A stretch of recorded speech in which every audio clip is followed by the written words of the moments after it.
down the expansion of it and of the term lynching. And you know, and it's politics on both sides, because Kamala Harris is only doing this shit, her and Cory Booker, in order to advance their agenda with Negroes, because her ass done helped lynch goddamn brothers by her convictions, right? And his sorry ass been perpetrating all along, because, you know, his dad is a cracker anyway. So this shit ain't nothing but game. But you use substantive issues to now create and craft a narrative that will trick Negroes into rolling with the emotionalism. I mean, this shit is just brilliant how they do this shit. That's why I sent you those videos this week. Okay. Which video?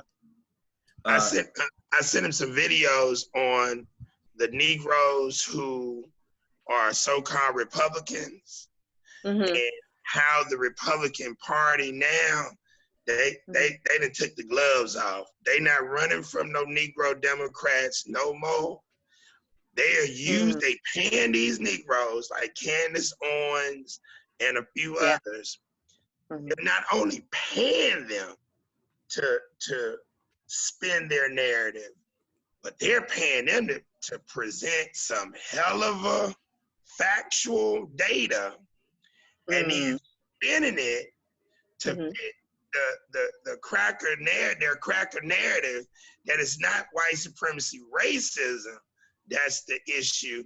It's the liberalism of the Democrat. Man, that shit is clever, man. I ain't gonna lie to you. Sister Linda, I'll send the No. I'm gonna put them in base camp. Okay. Yeah, I want us to get to the point where we go to base camp for everything. And I haven't done that yet because, one, I've been busy, and two, I want you to think about doing this, Brother Craig. It would be very good if I'm gonna say every other Saturday, you could for 1 hour, take one of those articles, 1 hour, take one of those articles and give an analysis of that information, because again, we need to understand where you're coming from in detail so we can better articulate to other people. But I was hesitant to ask because, one, I know you're busy. Two, we do this every other Saturday, and that'll be every Saturday. You know, you coming on to do something, which might be a bit much for you since you're running for office. Yeah, for an hour, I can do that for an hour. Because it's definitely needed, and you know, because understanding how this shit is played out with words and crafting concepts that, you know, I tell people all the time, the greatest lie to tell is not a narrative or a story that's completely false, but a narrative, a story that has some degree of truth. And when you have, and the more truth you have in the goddamn lie, that's the more clever the lie. Because all you have to do is like flip a few words to really make it into a lie.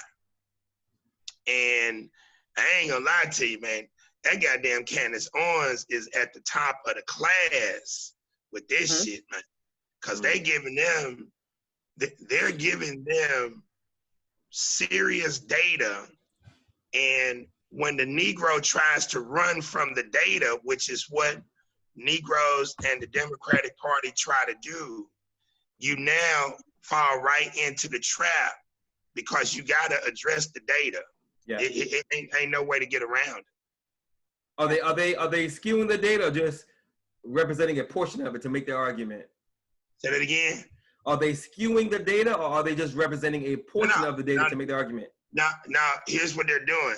They're giving the data, the factual data, but they're not talking about the causation of the shit. Gotcha. So now the causation is no longer white supremacy racism, but liberalism policies. Right.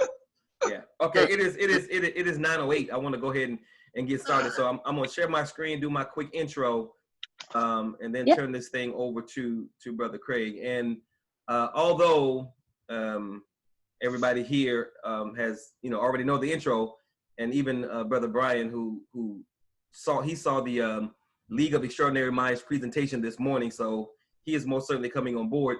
I do the presentation because I record these, so for other people who see it, who might not be aware of the movement. So FYI, just hold with me, be patient with me while I run through the presentation real quick, and then I'll turn this thing over to Brother Craig and we knock it out. So give me a quick second to. I just want to also say to Money, right before you start, I want to apologize to Craig, Linda, and you. I will be leaving at around about 9:30 because I have to go train. But I want to let you know that I want to participate into the invitation to the program for this presentation. Cool. Okay. Apology accepted, Black man. Cool, brother. All right, can y'all see my screen? Yep. Yes. Cool. All right, what is the Black Gold Nation Movement? The Black Gold Nation Movement is an international organization that seeks to liberate and save Black people by establishing our own towns/cities, whereby we control the environment to make our people bigger, better, and stronger. It is our contention in this movement that when we allow other people to control our environment or any aspect of that environment, the politics, the education, the security, the agricultural, the spiritual, we lose. So we believe that we have to control our own environment to do our own thing, because it's been proven, documented since we've been here, that when we allow other people to control that environment, we lose. We amazingly always come out on the bottom and everybody else is on top. Why we came to be, based on the understandings, teachings, practices, and strategies of past and current organizations that the Black Gold Nation Movement's leadership has lived, studied, and or taught, and the need to continue doing. We build upon the successes minus the mistakes to provide our people solutions that work now to implement a 100-year plan to build power. So we have studied those that have come before us. We've studied those movements that have come before us because we understand that all of them were trying to do a righteous thing for a righteous cause, but none of them were able to complete that righteous move for that righteous cause for a number of reasons. So the work is left undone. We're not free, we're not liberated, we're not safe, we don't have our own stuff as we need. So that means that we have to pick up the banner, pick up the baton and run our leg of the race as best we can, because the work continues to be undone and we still need to do it. And we don't just want to do that work, that righteous work, to take it to the next level. We want to not make the same mistakes that they made, and we want to implement via that work, via that study, via those solutions, implement a 100-year strategy to move our people forward in ways that we've never been able to do before. And probably most importantly, not just that 100-year plan, but to give it to our children so they can add their 100-year plan onto it. So as a people, we are always 100 years out as it relates to building powerful Black people, so Black people can be safe and we can do our own thing as we see fit. So with that, I'm gonna turn this thing over to Brother Craig Lee, who is going to give us his analysis of the movie Rosewood. Good morning, everybody. Good morning, good morning. All right. I got to tell you, I was talking to Brother Tamani before we got, in the full view, and I was telling him, I said, it's ironic, how the creator works in terms of me selecting this film and the events over the past week and a half with the George Floyd lynching in Minneapolis, Minnesota. So this particular film, hits to the core of that. And since Brother Brian is going to have to leave a little early, I would like to ask before he leaves, and this is for the entire group, I want to ask a question that would have relatively, I would have asked in the end. I want to ask it now, and that is, what is the connection to this powerful film that was made 23 years ago? It came out 23 years ago, 1997. What is the connection to this and the George Floyd murder in Minneapolis? Can anyone tie the dots? I'm going to say two things. The first one is the systematic and organized brutality of white people.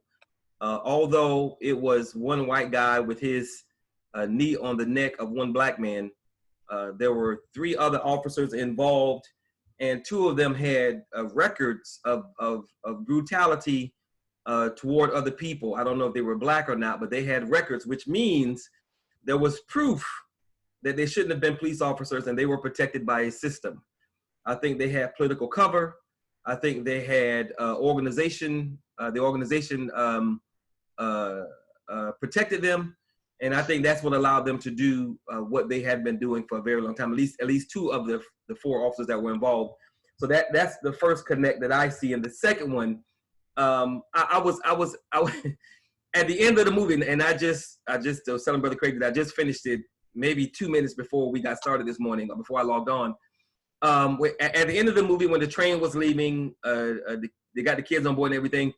All these brothers come out of the woods, and my first thought was, God damn, them up. Excuse me, some dudes, they could have been shooting back. So my second takeaway was, we're so busy running from the problem. If we simply understood our power and value, if we stuck together, then we can shoot back and do some things so we don't always have to run. So those will be my 2 connections. We are still running from the issue of white supremacy, racism. We're not using our unity, which is the only thing we actually have to push back and protect ourselves, and the brutality of white people that's supported by a system. So those would be my takeaways. All right. Connections. Anybody else? Well, when I had saw that movie, to the years that you said, I thought that we still wanted to connect and identify, like an example with the brother that was a Mason. He still thought the white Mason was going to take his side. And then the second one was with the whole connection of, we still don't understand who the enemy is. Like when Esther Rowe, that played the part, was coming to the door to say, hey, I want to plead for my, son's life. They wasn't having it. They don't care. Yeah. Their whole position was, we're going to come get you. And the fact that they were mad at him because he had a piano, the part said, well, this nigga got a piano. I want what he got. And so that's been the whole issue with black. They've always wanted what we had. Now we need to just protect ourselves from that. That's a good observation. Good observation. Anybody else? Well, I seen a correlation with with Amy Cooper and Fannie Taylor, even though it didn't have a direct connect to George Floyd. Because Amy Cooper just recently was in the park, I forgot which park, with her dog. In New York. Yeah. In New York, and she felt that she could call on this brother. Exactly. She weaponized her whiteness. Yes. That's a good way to put it. And so I saw the correlation with Fannie Taylor, who was actually beaten up by her boyfriend, her mister. Yeah. He blamed a black man for something that he didn't do, and that caused the whole thing to blow up, for them to riot. Yeah. Wow. So I don't see any changes. There has been no changes since then, since 1923 or whenever that movie was settled time. So yeah, that's what I saw. No changes. All right. Anybody else? I thought it was good morning, everybody. I thought it was interesting how when the sheriff finally said something at the end when they were about to hang Ving Rhames, and he said something under the breath to the lady's husband, about the girl sleeping around and everything. Yeah. And the husband was like, "Why didn't you say anything earlier?" Yeah. He right. Well, I'm the sheriff. I had to do something. So it was one of these things where, pulling it back to the George Floyd incident, people just standing by, you know, watching, you know, the mess come down, you know, even though they know better. So that's a correlation that I saw. You know, any nigger will do, you know. So yeah, that's right. That's right. Great point. Great point. Anybody else? Tara, you got anything?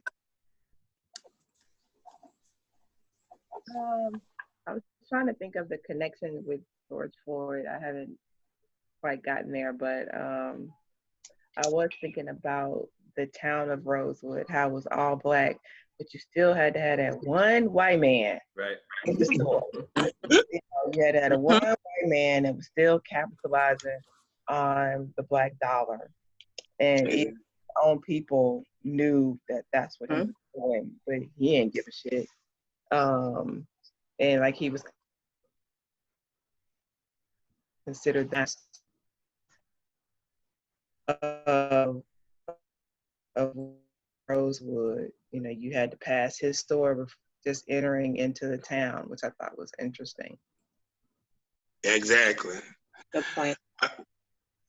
Everybody hit on very good points, got into it, and Linda got into it, that directly gets into the George Floyd deal. Everybody's critique is correct, but there's one connection, and that one central connection to this, and that's the cracker female. George, one of my mentees asked me yesterday, you know, what could have been done to create some legal loopholes where George Floyd situation could have been prevented. And I told her that couldn't be prevented because this is a spiritual thing that's going on right now, as the Creator is actually working the work. And you know, she was like, what do you mean? I said, it's real simple. George Floyd was involved with a cracker female. I want you to put this in perspective. Here we have a Negro who gets killed, murdered by a cracker law enforcement officer, and most Black people ain't figured this shit out yet. The club owner where he used to be a bouncer confirmed that this cracker, Chauvin, and this brother knew each other. Right. Now I want you to think about this now. Think about this now. George Floyd and the dude who murdered him, who was a cop, knew each other from the club. The cop worked security outside and Floyd worked security inside. What else has come out? George Floyd was working also as a porn star. Uh-oh. And he was involved with a cracker. So here, the central entity in this film is who? The Black that creates this whole shit. The white woman. The white woman. A cracker female. And it's almost like the Negro, no matter how much evidence, empirical data we have to not fuck with these people, the Negro still wants to fuck with these white folks, especially that cracker female, okay? So all of you all connected the dots, but that particular point there, as it relates to this film, that's a real central point that we just always overlook. And it brings us, because this was the same situation that led to the massacre in Greenwood, Oklahoma, Tulsa, Oklahoma, in the town of Greenwood in the fall of Black Wall Street, which actually happened a year before the Rosewood revolt. And I love that term, revolt, because the judge actually used that term in this particular movie. And John Singleton was very clever to use that term versus a riot. They said revolt, because it was no riot. It was a revolt against the oppression of their people. So I want y'all to keep that in mind as we go through the actual review. All right. Now, what was the beginning date that kicked off these situations? What was the beginning of this particular film? New Year's Eve. Huh? New Year's Eve. New Year. Yeah, New Year's Eve. What year? What was the date? 1922. 1922. Yeah, December 31st, 1922. December 31st, 1922. And what was the place? What did this take place at? Rosewood, Florida.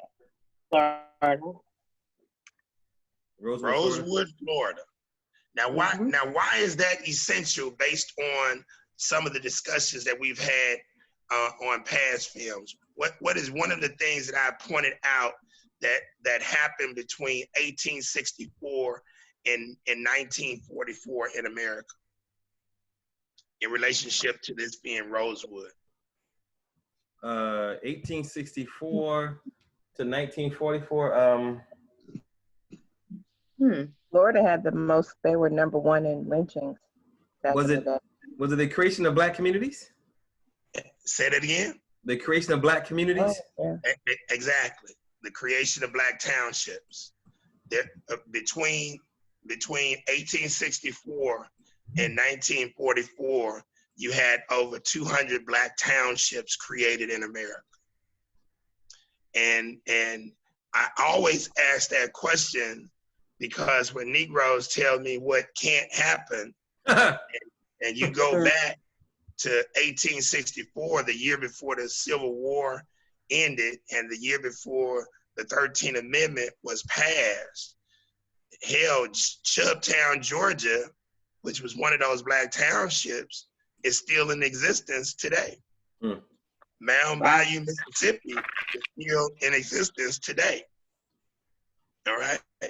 And like I said, as far northwest as Alaska, as far southwest as California, as far northeast as Maine, and as far southeast as Florida, and all points in between, Black folks created townships, over 200 of them. And close to 30 of them are still in existence. And some of them are a part of the Black Gold game plan, like Grambling, the town of Grambling, Louisiana, with Grambling State University, Langston, Oklahoma, with Langston University. You see what I'm saying? So now, but when you go from 1944 to now 2020, how many Black townships have been created since then? I need to get my calculator. None. Zero. So how do we do more with less and less with more? Culture and mindset. Spirituality, culture, education, economics, socioeconomics, and politics. So that's very important to understand, and we'll be talking about that throughout the film. The movie begins with the church bell ringing. What was the name of the church? AME. Okay. What's she say? AME. Oh, AME, African Methodist Episcopal something. Yeah. It was Rosewood first. Yeah, Rosewood first, AME. Now, why is that important? Why do you think I wanted to highlight? You said Tamati or Tara? Oh, Tara. Okay. I wonder myself why that was important to me. Is it the denomination or just the fact that it existed? I mean, they played it prominently in the movie. So why do you think that was important to observe? I mean, I guess it was central to the Black community back then. I mean, there is no Black community without a church or 2 or 3 or 10. Yeah. I mean, yeah. I mean, they're always present. I think that was like the central meeting point. So a few years ago, a cracker by the name of Dylan Roof walked into a church in Charleston, South Carolina, and murdered 9 Negroes, correct? Right. Yeah. What was the name of that church, or what is the name of that church? I'm gonna go with AME something of Charleston. Mother Emanuel, AME. Hmm. Why is that important, Brother Tamani? Who founded that church? That particular church or the AME church? Yeah, that church. Oh, I don't know. Who founded the AME church? I don't know that either. Let's see. That's it. Yeah, y'all better do your history, baby, because when I come with this, I come with highlighted, high level shit. Richard Allen created.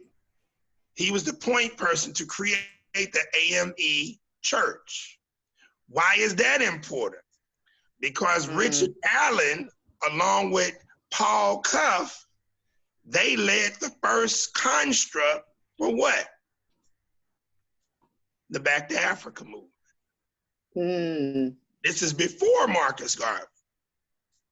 Because Paul Cuff was one of the wealthiest people in America after the American Revolution. And how did he build his wealth, Sister Linda? Gotta be the church. Building ships. Oh. Now, so what does this have to do with the AME and this particular example? Because they could have had Baptist church up there. It's the AME because Mother Emanuel, AME, was started by who, Sister Linda? I see you Googling it. Google it. Who started Mother Emanuel, AME, in... Mother Emanuel? Okay, yeah. Hold on. Mother Emanuel, AME, Charleston. See who started that. Okay. Watch this. Mother Emanuel, right? Yeah, I'm gonna show you how clever John Singleton was in creating this film.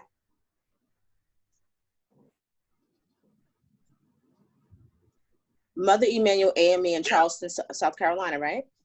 Well, she's looking for who founded it. It was the oldest African American Episcopal church in the southern United States. Exactly. Who started it? I don't see that. Emanuel AME. Yep. The African Methodist Episcopal Church. Who started it? Well, that's what it's saying started it. Let's see. Hold on a second. Who started? Founded Morris Brown. Morris Brown and Denmark. All right. Now, who is Denmark Vesey? Okay, a slave who led a revolt in South Carolina. Rebellion. Ah! Okay. Getting my history on today. So this is why John Singleton pointed to the AME church, because what would happen over those 3 days? A revolt. A revolt. Oh, got it. Denmark Vesey created the church because the crackers in the traditional Methodist church did not want to speak out against slavery and didn't want no Negroes at the church. So Denmark Vesey got with his squad and they created the Mother Emanuel AME church that came under the auspices of Richard Allen.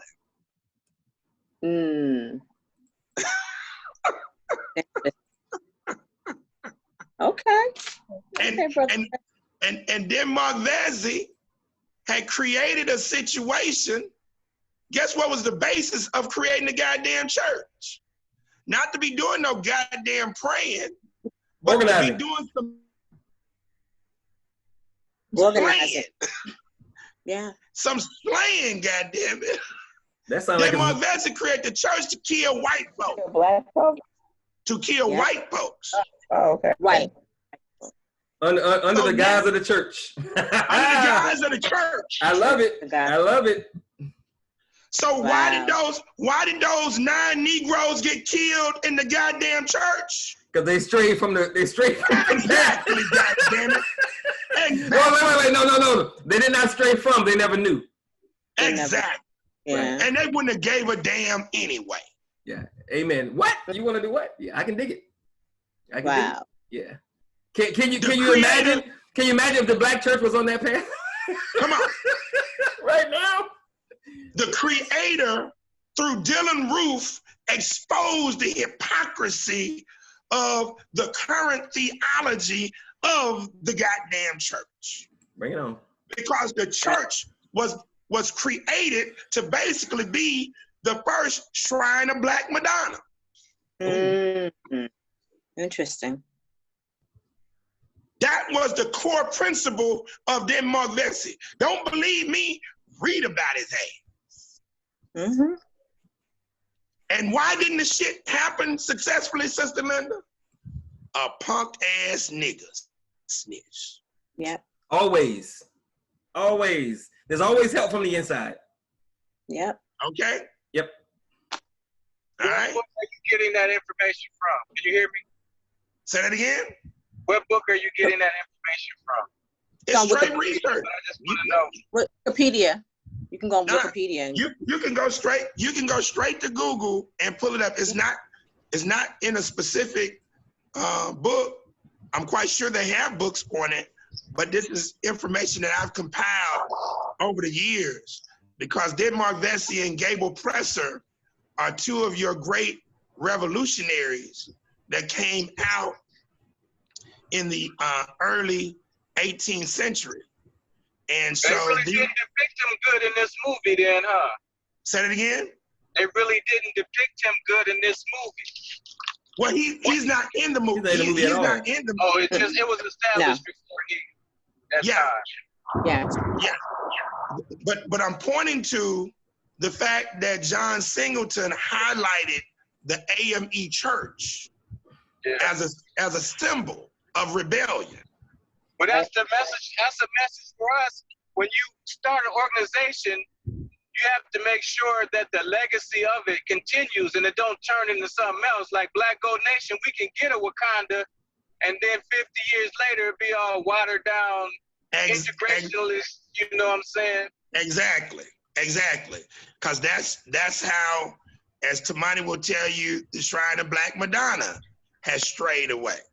The Moorish Science Temple has strayed away. The Nation of Islam strayed away. But that's all politics that's coming from inside of the organization. Yep. So that's why there's so many factors that have to be included within the preservation of an organization. But I wanted to make sure that when you all watch this film again, you all now are looking at these details that are actually put within it. Now, also, and all this is coming out within the first 2 minutes of the film now. Yeah. Those first 2 minutes are critical when you're looking at these films. Now, when the movie first comes on, you see a for sale sign. And that's an essential part to this movie. And the for sale sign is for what, Brother Tamani? 5 acres of land. Exactly. By who? That dude. Jay My Brad. brother, giving it up to the white man. Black man. Huh? By who? A black man was selling. Exactly.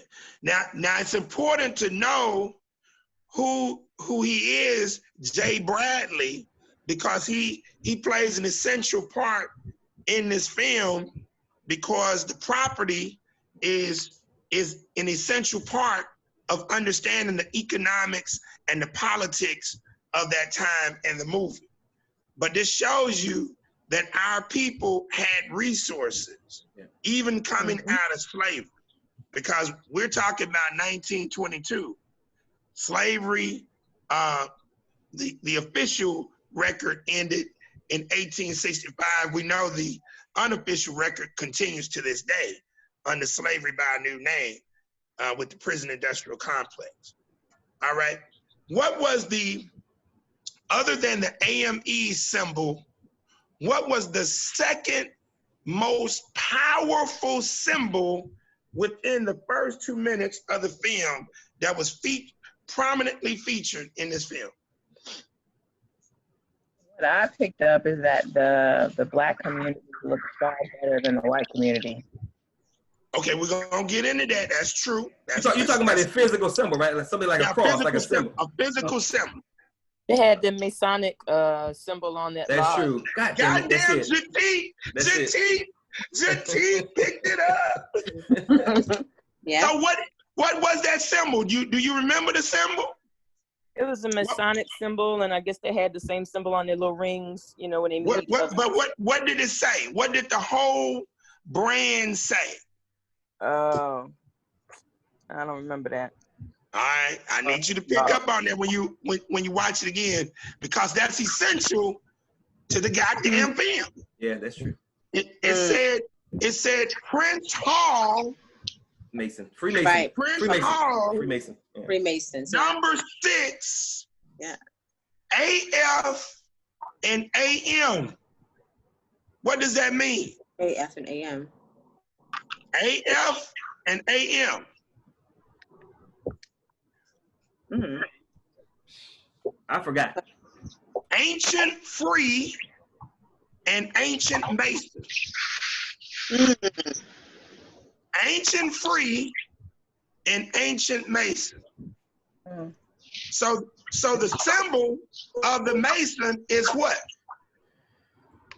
What is the actual symbol? It's a protractor and a. Is there a globe below that? The circle? It's a circle and a protractor. I'm not sure what the circle is though. Might be a globe. I don't know. It's a measure. I forget. A compass and a square. And a square. Okay. And what is in the middle? The G. And what does the G stand for? Good question. I don't know. Tell us, Brother Craig. The G stands for God, which God is who? The chief cornerstone. Okay, that's true, but who is God? The creator. He's the original architect. But we are. Exactly. More specifically, the Black woman. That's what they said. God is you. Right. And God is different than the creator. Let's be very clear. God is the creator on earth, which is us. And the compass and the square is the geometry of the earth that we create. And God is a Greek word acronym for 3 Greek words. Gomer, Gomer, which means strength. Oz, O-Z, which means, wisdom, strength, and beauty. So Gomer is wisdom, Oz is strength, O-Z. I take you back to the movie, The Wizard of Oz. Oz was supposed to be who? An all-knowing, all-powerful entity that could give a scarecrow a brain, a lion courage, a tin man a heart, and get Dorothy's ass back to Kansas. Right. Mm-hmm. But Oz actually was who? A man behind the curtain. A little midget. A little midget. Do y'all know when The Wizard of Oz came out? 1920 or something like that. It was, yeah, it was, I mean, way back. 1920 something, 1930, something like that. Way back. Now think about that. Qualified to love, brother. Watch out. I want you to think about that. That means that the cracker was already understanding computer technology back in the early 1900s. Because that's when the movie came out. And then the D in God stands for Dabar, D-A-B-A-R. Wisdom, strength, and beauty. So you got God equals geometry because the compass and the square is what is used to build architectural structures and the whole nine. So that's very important. And you're gonna now see how the Prince Hall Masonic structure plays in the movie against what? Who knows who Prince Hall is? He's the founder of the Masonic temple of that sect or whatever. He's the founder of the Black Masonic structure. Okay. Yeah, but wasn't Prince Hall black? He had to be black, right? Exactly. Yeah. So Prince Hall comes out, but you have a cracker structure called what? Scottish Rites. Oh, yeah. They stole it from us, so we was just taking it back. That's basically. Exactly. But when you don't have spirituality and culture, guess what? You're gonna believe that you are what with your cracker? Brother. Hey, brother. Exactly. Brother. Bad move. Bad move. Bad move. Bad move. So I have Masons who ask me, why do I not join up, especially with the C.C. Antoine Masonic Lodge in Shreveport? And I let them know, because I have to teach y'all that.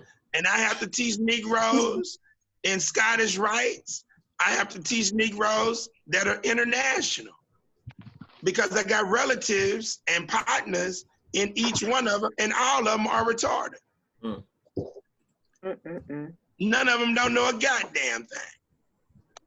Because when I break their shit down, they are amazed. I say, all this is our stolen legacy, our culture. That's all. That's all. Now, what happens at the highest level, the highest base level in Masonry is the 33rd degree. Yep. Now, water from 32 to 0 does what? Boil.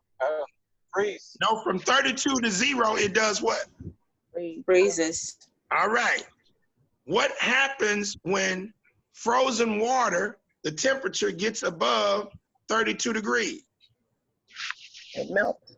It starts to become liquid. It melts. So guess what happens now in Masonry from 0 to 32 degrees, the foundation, the religious foundation of Masonry is what? Christianity. Christianity. What do you think happens when your mind is now liquid, unfrozen, melted? What do you think you study at the 33rd degree? Islam. Exactly. But that's a secret. Don't tell nobody. Don't you tell nobody, Ricardo. Ricardo is qualified to love. That's what that is. Don't be sharing them secrets, goddamn it. It's secret. So you're saying as a Mason, they learn Christianity from 0 to 32nd degree, and then at 33 they learned about Islam? Exactly. Yeah. They crossed over. Christianity preceded Islam, though. No, it didn't. No, it did not. Christianity No, is the newest kid on the block. Western teachings, it did. Yeah, but it didn't. It didn't. And that's, so I want you to think about that. I want you to think about what and I'm glad you just said that. If that were the case, why would you study Christianity be the foundation when you're frozen, but Islam is the foundation when your mind is thawed out? Right. And this is for white folks. Being allegorical, so I don't know what you're proving now. I don't know. Do your research. I don't have to, trust me, anything that I put out, I want you to be able to research. Anything that I put out, go research it and check it out. Fact check me. I love it. Fact check me. So, but that is the like the Moors do, saying that more science was in the Kemet because they was praying this. You know, it's kind of like.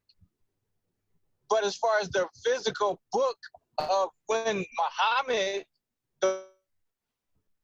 as Islam, that's after Christianity. I'm gonna say to you again, if crackers have created the Christianity that Negroes follow today, and they have founded their whole system on Masonic secrets and symbolism and philosophy, if what you say is correct, why would a white Masonic order have Christianity as their structure when you're frozen, but when your mind is liquid, they would embrace Islam? And again, fact check.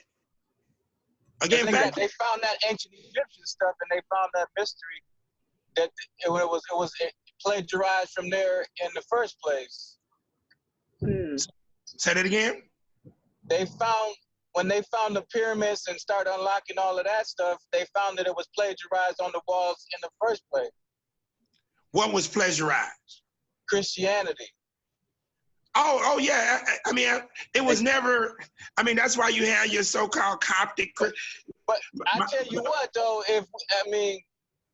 in the Black Gold Nation, if we start talking this way, we get some Christianity. We gotta. Because I'm not a fundamentalist Christian anymore, if any, a Christian at all.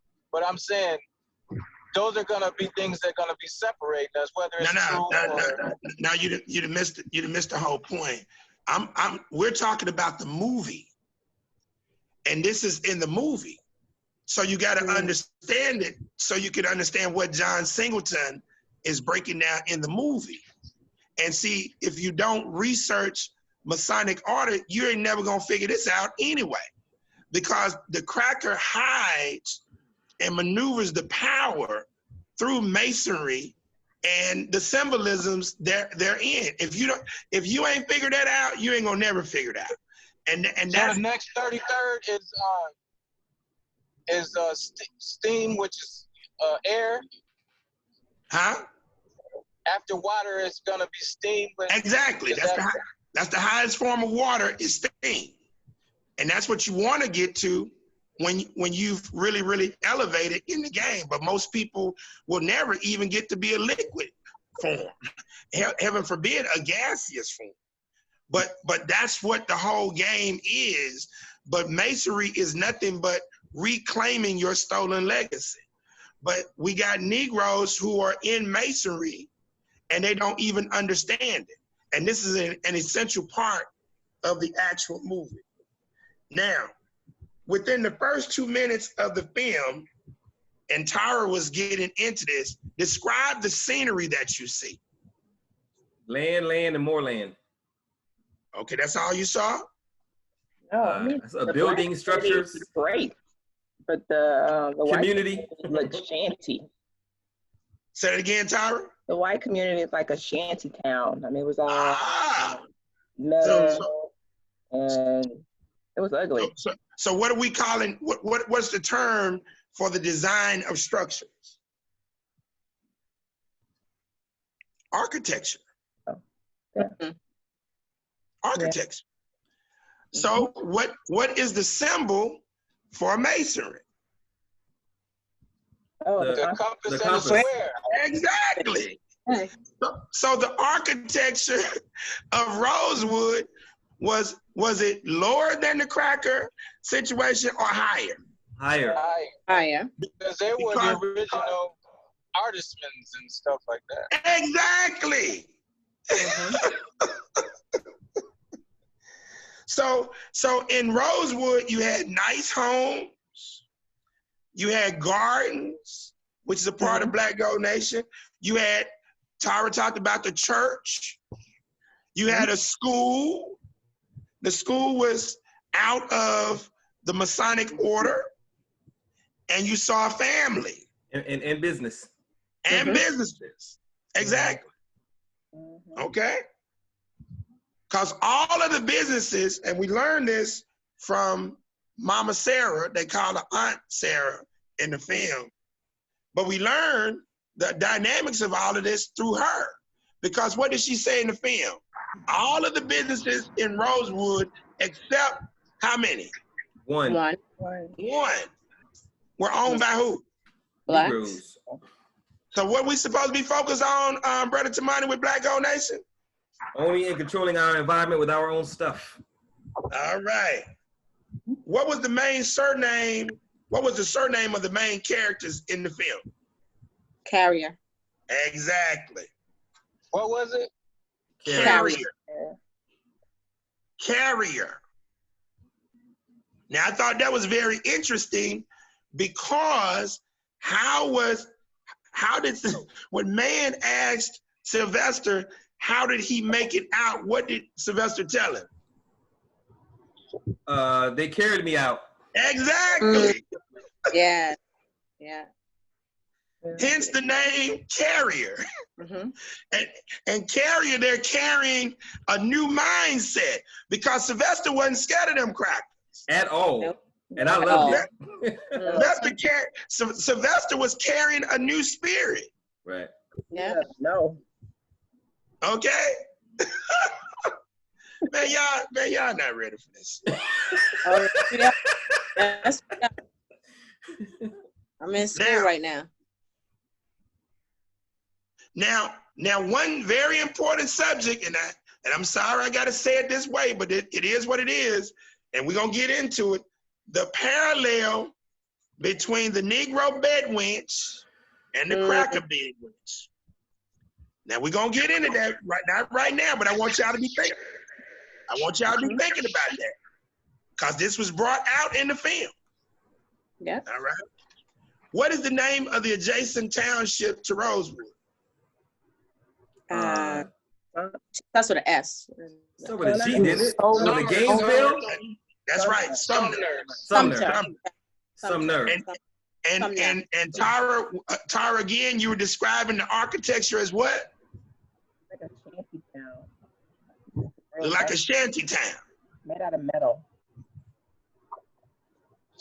They damn near look like slave quarters to me. Exactly. Slave quarter. Yeah. So what does that tell you about their Masonic abilities? Inferior. Yes. Inferior.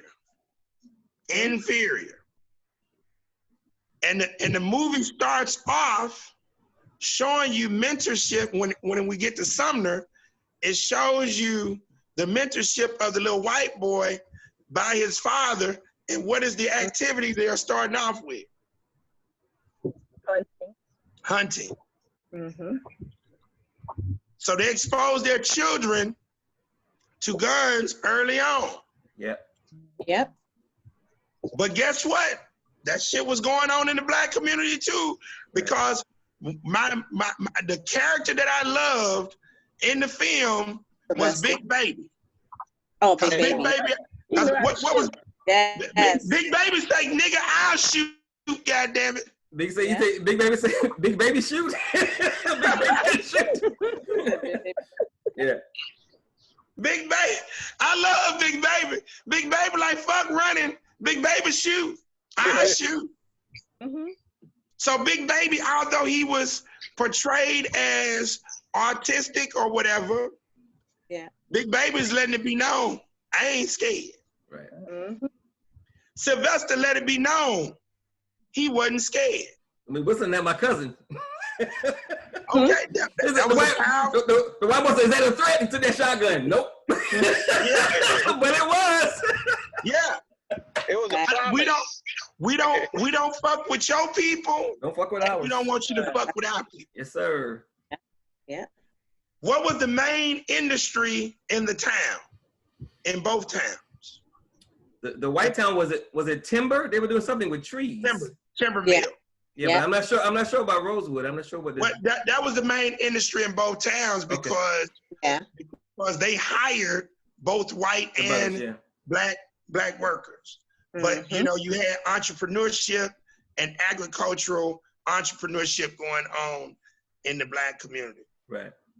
Right. How did Jay Bradley? They don't specifically tell you this, but you know he's the one that's selling the 5 acres.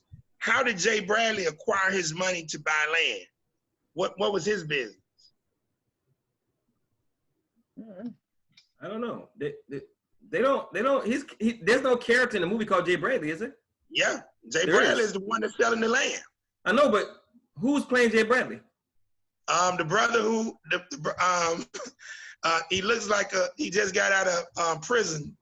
The tall brother with the beard. Not Ving Rhames, no. No, not Ving Rhames. But Jay Bradley is the character who, when they're doing the auction and they say, Bradley, do you have? Oh, that's him. Deed? Oh, yeah. Okay. Over and gives it to him. Oh, I don't know. Well, you have to really be paying attention because when he starts, when the film starts, he's at the house coming out with it to see his wife. But at another part in the movie, he's coming out of a wood structure, and it's a meat smokehouse. So that was his thing, because you know Sam Carter was the blacksmith. Yeah. Right. So Jay Bradley was meat smoking. Okay. Now it's interesting that you got all of these brothers with this skill and resources. Why the fuck they wouldn't start their own goddamn convenience store? Makes you wonder. But now we go back to logistics and what we have been able to get those products. The supply line, yeah. The supply, exactly. Could we have gotten those same things that the cracker got? Probably not. Yeah, probably. But probably not back then, yeah. Exactly. What was the biggest hustle that the cracker store owner, Mr. Wright, ran on the black community? Credit. Exactly. Some bitch. That was the game, and it still goes on today. Yes, sir. Yep. What is the main character's name? The superhero. Man, M-A-N-N. Yeah, man. I'm going to be giving you guys some information on an actual real life superhero who had the same nickname, Man. And bro, this story, once I get some money, bro, I'm gonna make this shit into a movie. So cold, cause this one brother in Bossier Parish, Louisiana, which is the twin parish to Shreveport, this one brother was able to put fear in crackers so bad that they called a motherfucking tank from Barksdale Air Force Base on a fateful day, February 27, 1954. And I learned about this story from my barber because I used to go in the barber shop and blast on everybody, and all the old people would get mad. And so my barber said one day, Craig, not everybody was scared. And I said, what you mean? He says, do you know the story of Man West? I say, no. He said, well, since you like doing research so goddamn much, research him. And brother to money, and I researched this guy. Whoa. Whoa. Did he bring that smoke? Bruh, he brought that smoke on their ass, bro. But in a short synopsis of the story, the cracker law enforcement officers, yet again, were were having their way sexually with his wife, his common law wife, and they'll send him, you know, away. That's what they would do to our people. If they wanted your wife or whatever, they come have sex with them. And so they tried to force him to pay child support. He wouldn't, so they whooped his ass. And he vowed to never get his ass whooped again. Now, he only had one leg because he tried to escape the MacDade plantation where they were sharecropping. And he got on a train, but he caught it wrong, and the goddamn train ran over one of his legs. And the goddamn dude didn't even die. He crawled and lived. So they gave him a peg leg. Okay? So they whooped his ass, and he vowed that would never happen again. So he started stockpiling on ammunition because he knew the day was going to come. And the day came, Sister Linda, on February 27th, they came to come in there and get him. And just like Sylvester did in this movie, when they shot his mama, and Sylvester was on that ground, and they came to that door, and Sylvester let loose on their ass. Clack, clack. Now, I don't know if John Singleton knew about the history of Maine West, but that's damn near how the shit happened in Bossier Parish. Yeah, it's a hell of a parallel if he didn't know. He killed 2 deputies, right? Check this out. So the police chief of Shreveport, Caddo Parish, he makes a decision that he gonna go down to Bossier Parish before the tank gets there, which tells me he was the head of the Klan. And the words that he spoke to those cracker officers was this: y'all don't know how to get a nigga. I'ma show you how to get a nigga. And he walked his ass up in there, and Man West lit his ass up. And that's how Shreveport got our version of Bull Connor, was a cracker by the name of George Dortarts. And that's how George Dortarts became our police commissioner, because Man West put that cracker Edward Huckabee in the goddamn dirt. And he's a superhero. So I just wanted to reference that at that time. Now, Sylvester, what was his profession? Teacher, pianist. Music teacher. Now, Sylvester said to his mama, times are changing. That's right. And he made sure to let it be known, goddammit, I ain't no what? Punk, bitch, pussy, whatever. He said, I ain't no sharecropper. That's what he said, right? Yeah, just say that. I'm a goddamn music teacher. Now I'm like, now damn, Sylvester. It ain't too much difference in the music teacher and the sharecropper. But that status, because that brought me back to what were the 2 #1 majors at HBCUs in the early 1900s. What were the top 2? Had to be agriculture mechanics, right, A&M? Agriculture, you're right.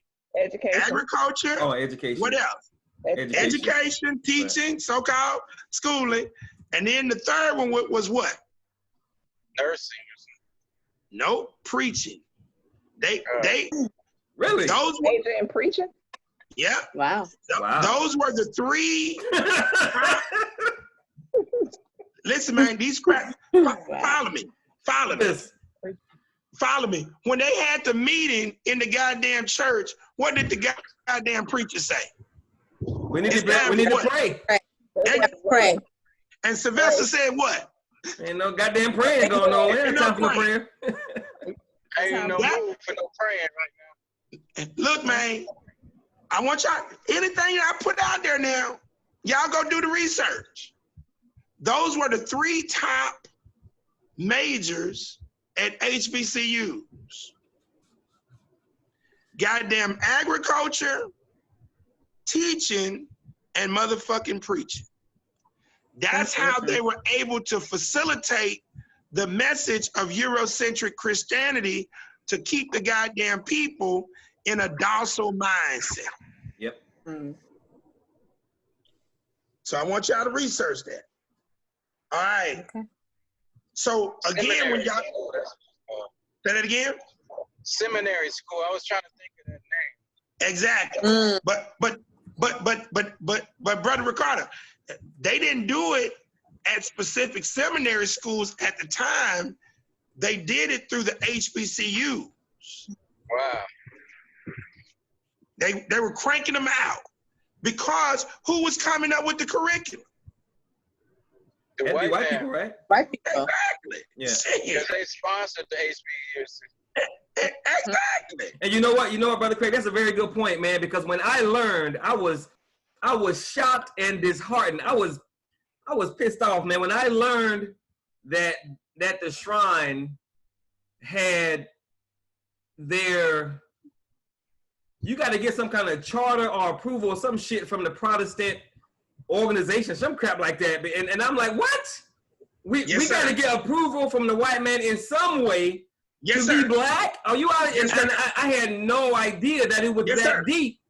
But apparently to I don't know. Exactly. The way it's set up, you have to do things a certain way, which really blew my mind because when I got out of the military October 8th, 1992. And I went back home to South Carolina. Didn't want to stay there because it was a small town. Came to Houston, got to Houston on a Saturday, went to the shrine on a Sunday and joined that Sunday and was there for 20 years. And I did so because I had never heard a black man say from the pulpit, Jesus is black, what else is new? Let's keep it moving. And everything around me was black. So I'm thinking, we got to get approval from a white organization for all this?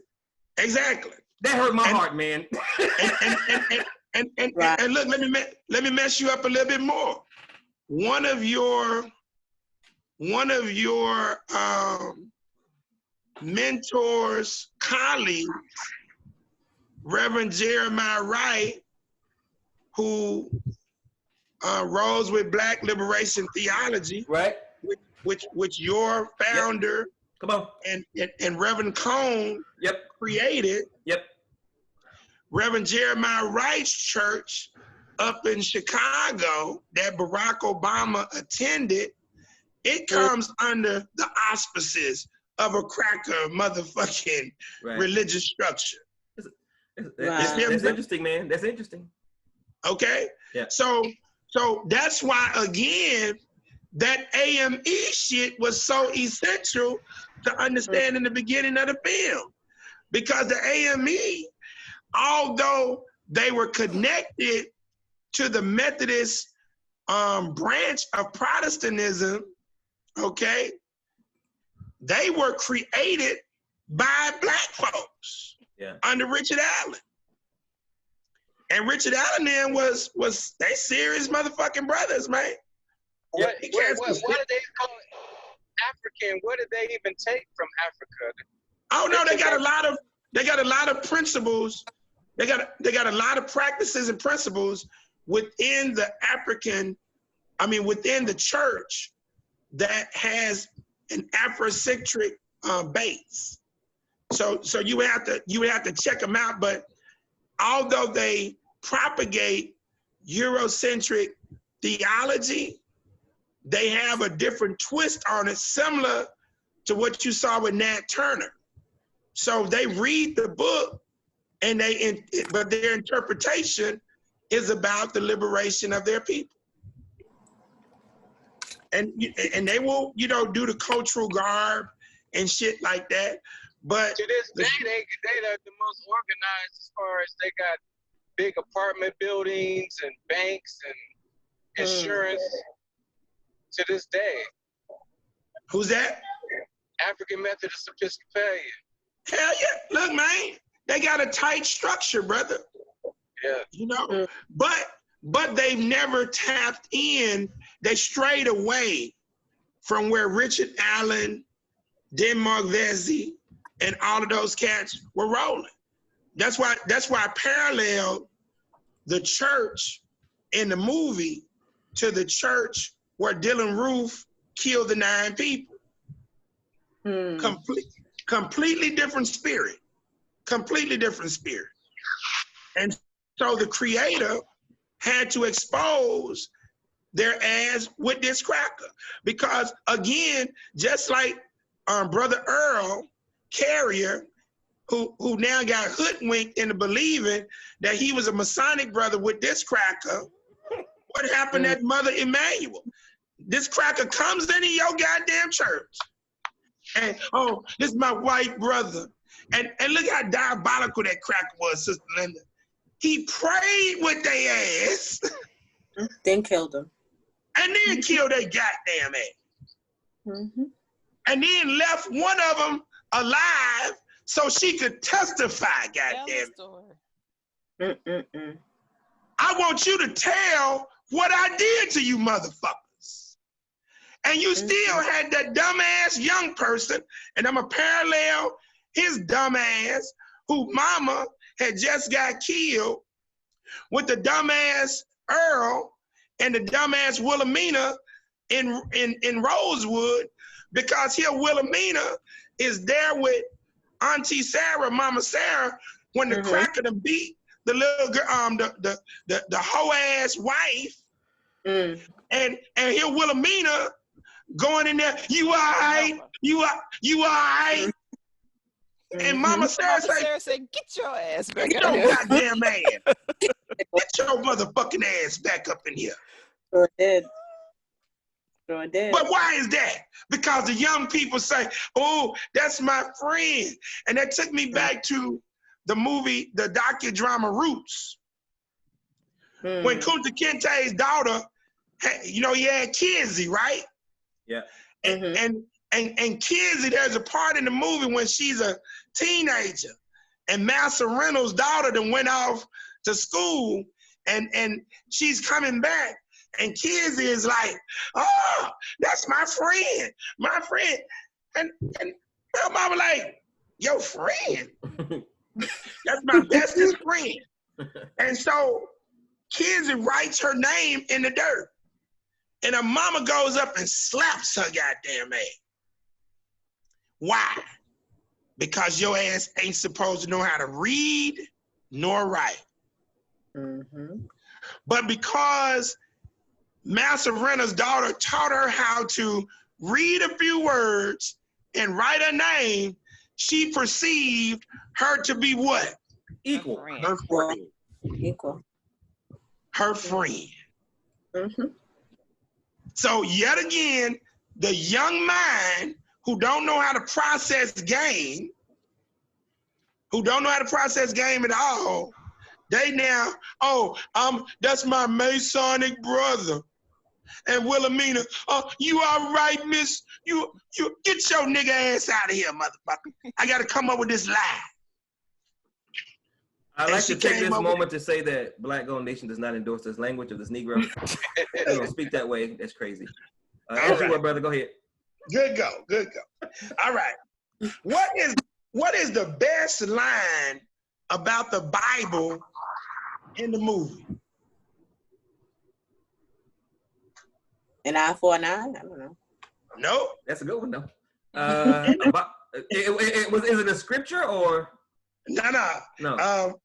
It's just about the Bible in and of itself. It's not what Sylvester said, we won't have no time for no praying? That's not it? Now that's good. That's good. But that wasn't specific to the Bible.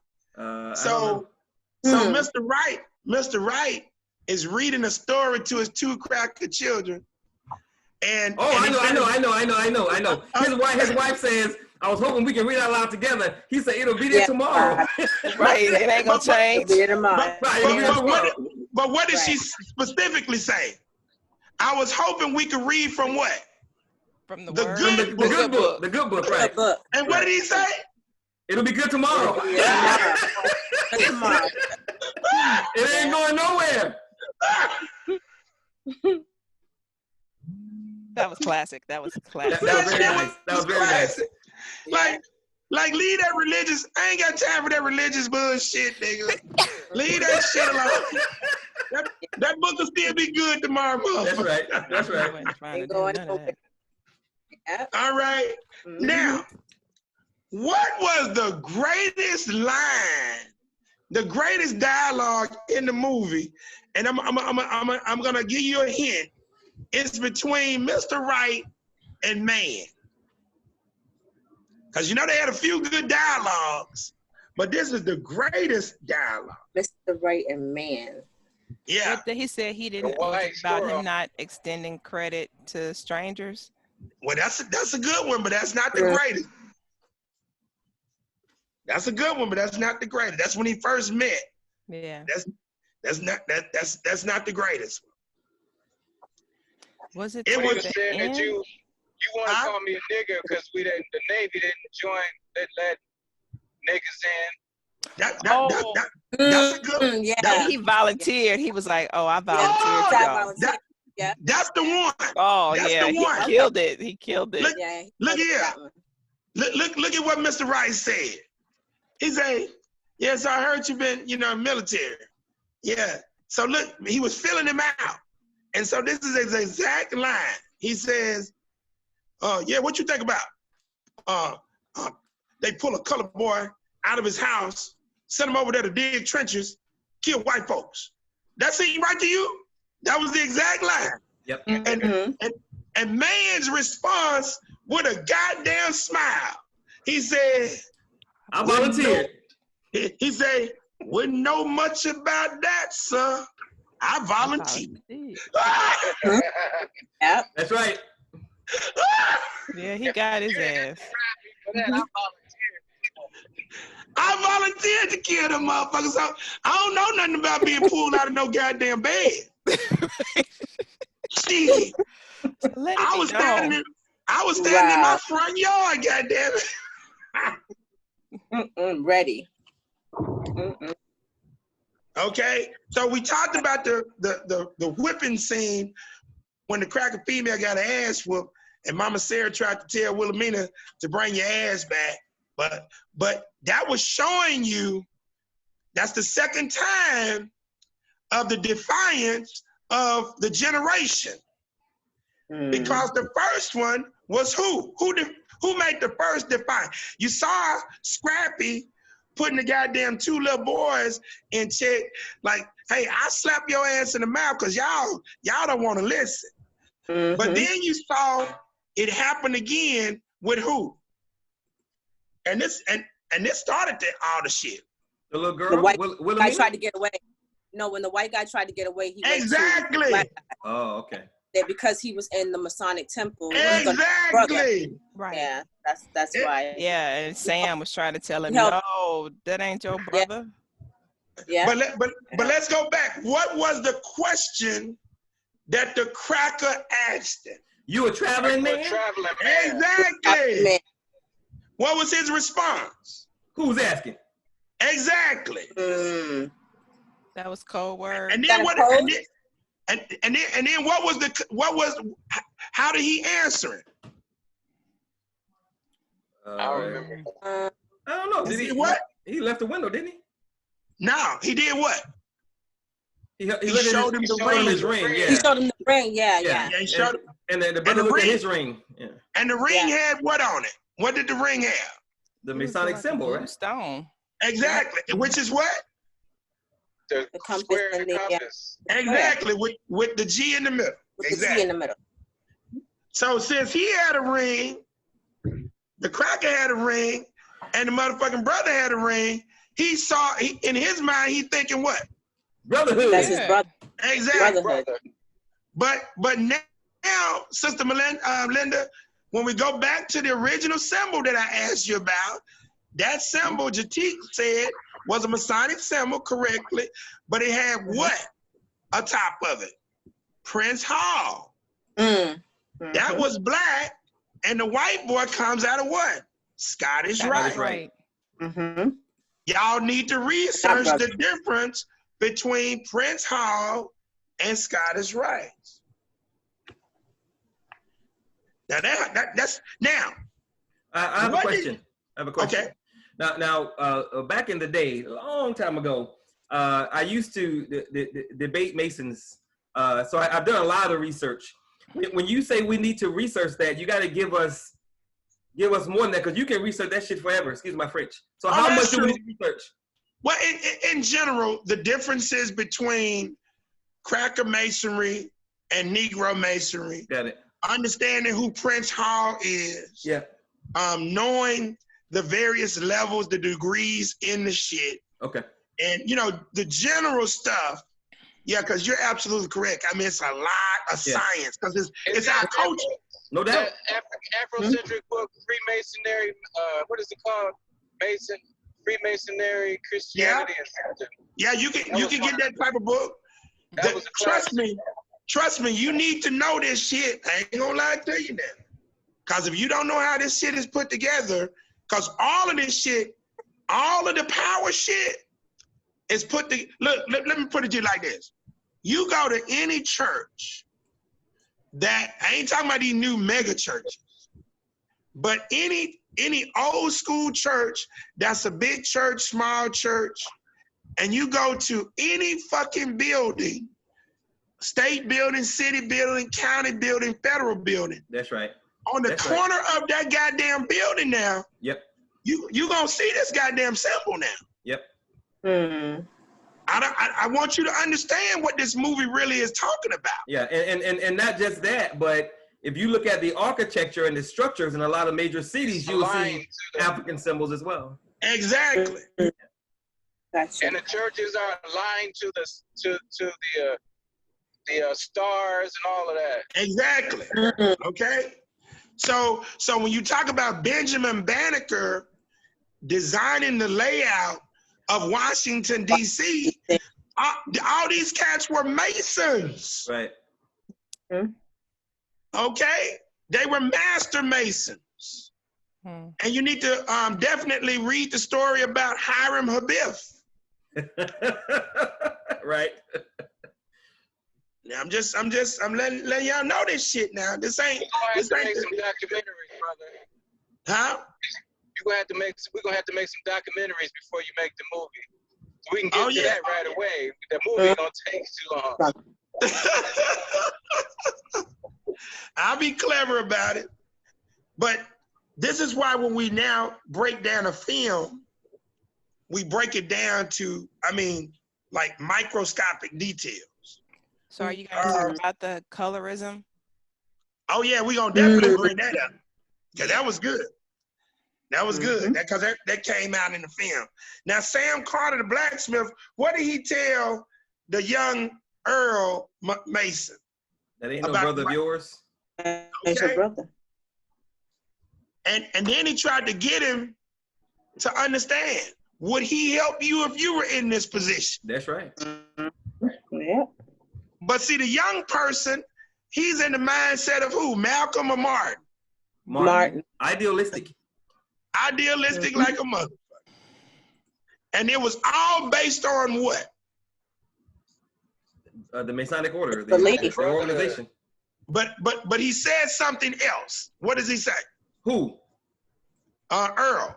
You're correct. It's about masonry, but he said something specifically. It's about what? Oh, I'm grown. He said he was grown. Yeah, but he said something else. He says, I'm grown, but he said something else. It's about what?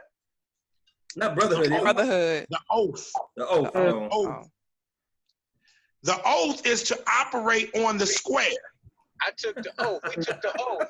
Yeah. So remember when they were questioning him, the oath. And then Sam even said, ain't you a Mason? Man, them niggas don't cracker don't care about that shit. You know what's sad, man? We operating on two different squares. Exactly. We are not on the same square. We ain't on the same square. Our square black as hell. Exactly. Yeah. But that was an essential line in the movie. So let me ask you, how did Sam end up transporting him when Sam didn't want him there in the first place? Because he fucked with him about the oath and about the brotherhood. Yeah. Why didn't the young brother who brought him in, why he ain't taken? Well, I probably because he ain't had the motherfucking wagon. I guess he so. had a resource, and he was a boy, but he challenged Sam's manhood. Yeah. Because he said, I'm a man. I'm a Mason. What you be, Sam? What you be? So now it's like you punking Sam. Yeah. Mm-hmm. Now let me fuck you up right quick. Who were the primary detectives that broke the investigation into the beating of the cracker female? The sheriff? Nope. Wait, ask that question again.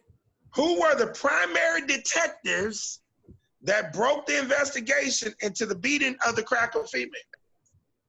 Investigations. That were there? Yep. Had to be Esther Roll, right? Nope. There wasn't no investigations. Yes, it was. Into the beating of the cracker female. Yep. It wasn't the sheriff? Nope. Hold on. Investigations. The white women? What you talking about, Willis? Yeah, I was don't asking questions. I don't recall there being an The investigation. Klan guy, the stupid one, and the sheriff. That's what I thought. Y'all give up? Yeah. I knew this would get y'all. I knew y'all wouldn't be able to know this answer. The goddamn hound dogs. Oh. Yeah. Remember? Yeah, right. Took him to where Sam's joint was. Yeah, you're exactly. Right. You're right. The hound dogs don't what? Don't They don't lie. And they don't lie. They don't lie. Yeah, they took him where he was hiding the white man. That's right. But it had been said that who committed the crime? The black man. No, it wasn't no black. No, say the right word. Nigga. Negro. Nigga. It was a nigga. And that's all you gotta say. That is all you gotta say. Yeah. He was so big. He was so black. He was so dark.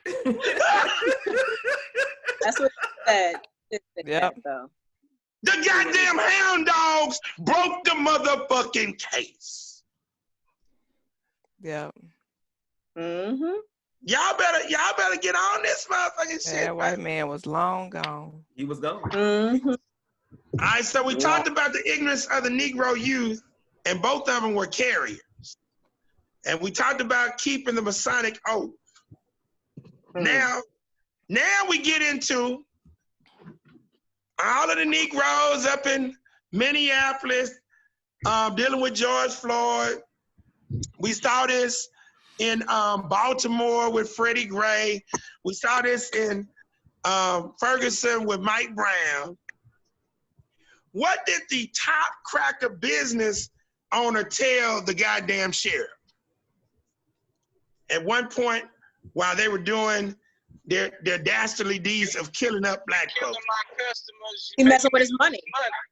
Huh? He messing with killing my customers. You making me look. That's what the white business owner, Mr. Wright, told them. But what did the top business owner wasn't Mr. Wright. He was the top business owner, white business owner in Rosewood. But the top business owners were those two brothers that Sylvester killed when they came in the goddamn. They were the ones that owned the timber mill. Okay. Oh. So before they were killed, what did he tell the goddamn sheriff? Keep your goddamn, if you want to what? Get re-elected. That's right, get re-elected, yeah. Yeah. I thought that was very profound because the Negroes don't want to vote, but they're up complaining, burning and looting. And now after the burning and looting stops, now what? Now what? Mm-hmm. Now what? Because they gonna keep on voting the goddamn sheriff in, the marshal in, the goddamn other people who gonna preserve their system of the status quo. Right. So so they made it known. The judge made it known. Ellis, if can you handle your niggas? Or I'll find somebody else who can. You goddamn right. Because you can't handle your nigga problem. We gonna find somebody else who can handle this shit now. Now, let's go back to when the crackers from Sumner were about to go into the next town. And what happened then? Yeah, them white people shut that down. Under the basis of what? Our niggas here are law-abiding citizens. Exactly. We gonna control our stuff. We got control ours. You better get control of those. Right. Don't bring that corruption over here. Right. Now that'll give the Negro the illusion that these some good crackers. Yeah, right. That's right. They see there are some good ones out there. Yeah. But they just let you know we got our own motherfucking good ass niggas. Right. And we got law-abiding niggas. We fuck over them and they don't question shit. Right. Pretty much. So we don't want y'all coming fucking with us and getting them all riled up. Yeah, giving them some of my bright ideas. Yeah, outside agitators. Starting revolts. Yep. Exactly. Now, we get into the dynamic, and this is what I want Tyra and Linda and Jatique to talk about, because we get into the conversation between the cracker husband and his whole ass wife.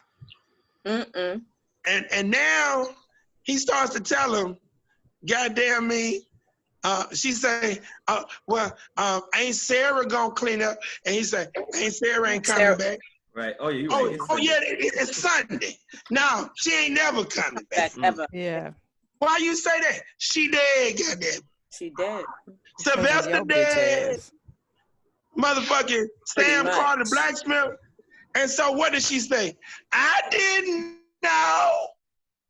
I didn't know it was gonna cause all this. Now, here's what I need to know from the sister, and only y'all can answer this. What is the basis of females selecting fucked up ass dudes versus good dudes? Because this cracker here was a good, you're my angel. And look what she tried to tell him. In essence, she tried to tell him I'm a hoe. She said, I'm just a woman. But she wasn't no goddamn woman. Yeah. But why do females?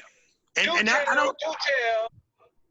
Yeah, why do females? Why do you all select these bottom of the barrel motherfuckers? Not all. I know, but y'all know females who do. So you mean like the guy that beat her up? Yeah, because that's what started. She obviously was holding back certain sexual thoughts. Yeah. Okay, that she wouldn't roll with him, but with the goddamn dude. Cause think about what she said to him. You been two-timing me? Right. Motherfucker, you married, motherfucker. Right. Yeah. Right. So talk to me about this shit. Break this shit down. It was probably the bad boy thing. I'm thinking it was the bad boy thing. I was gonna say that, and also insecurity within yourself. You know, yeah. Because when you think low of yourself, you're going to go for low, and not reach for higher. You know, in terms of who you choose as a mate. Go for what? I said when you have in your insecurities who you are, you're gonna reach for low. You know, you're gonna go for. Okay. Yeah, you're not gonna reach for a man that is of substance. Right. Okay. You know? Yeah. All right.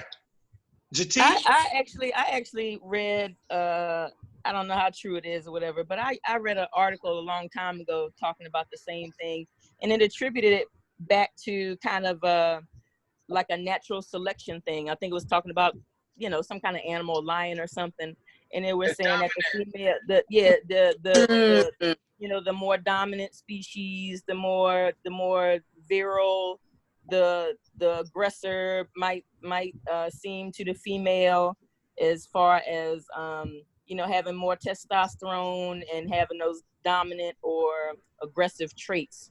That's why the female was more attracted to the to ensure the progeny and all this stuff. I don't know how true it is. I think that's an interesting point because I've done case analysis on the shit, but I wanted to hear you all's perspective on it because you all are the three sisters that we have. Queen, what did you have to say, Tyra? About what? About that question. Oh, I was just saying I think it was the bad boy complex, He brought something different to the table that her husband, because he just seemed very square. Yeah. Timid, whereas this dude was in your face. Yeah. Yeah. He damn sure was in a faker. He kicked in the ass and everything. Yeah, he appealed to a different side of her. Yeah. He call her ass swamp trash. Wow. Yeah. He kicked in the ass and everything.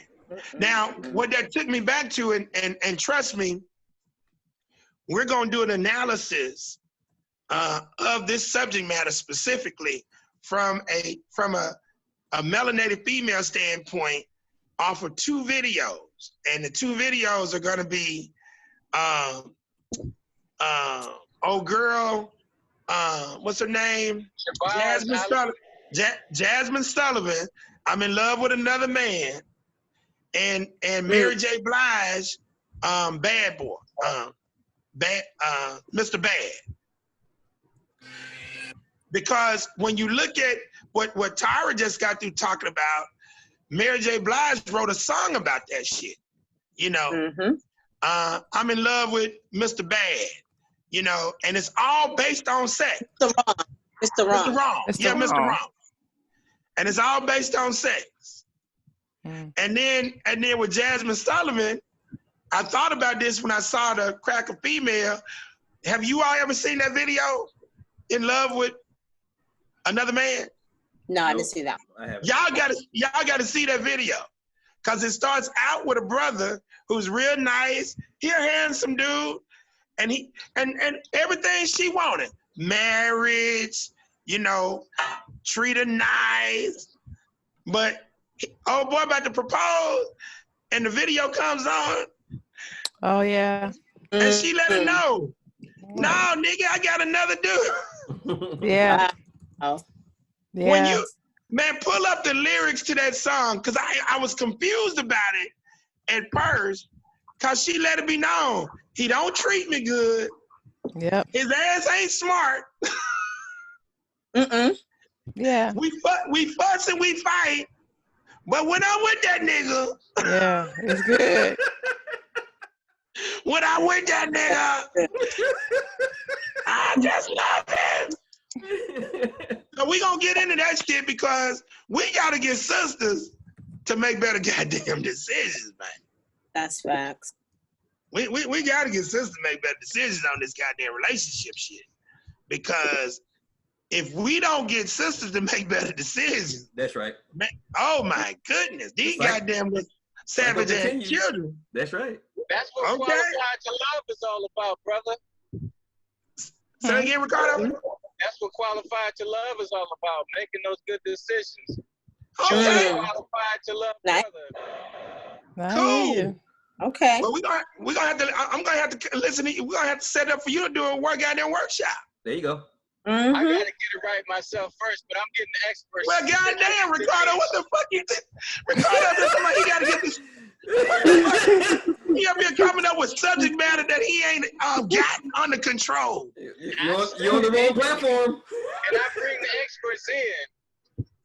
Okay, I like that though. That's cool.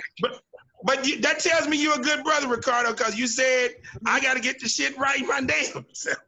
But I like what you said. But, that's all good. But that conversation, she's like letting it be known, because she thought she could just say nigga, and it's all good. Now that brought me to, and I love that term that you came up with, Tamani, weaponizing whiteness. Yes, sir.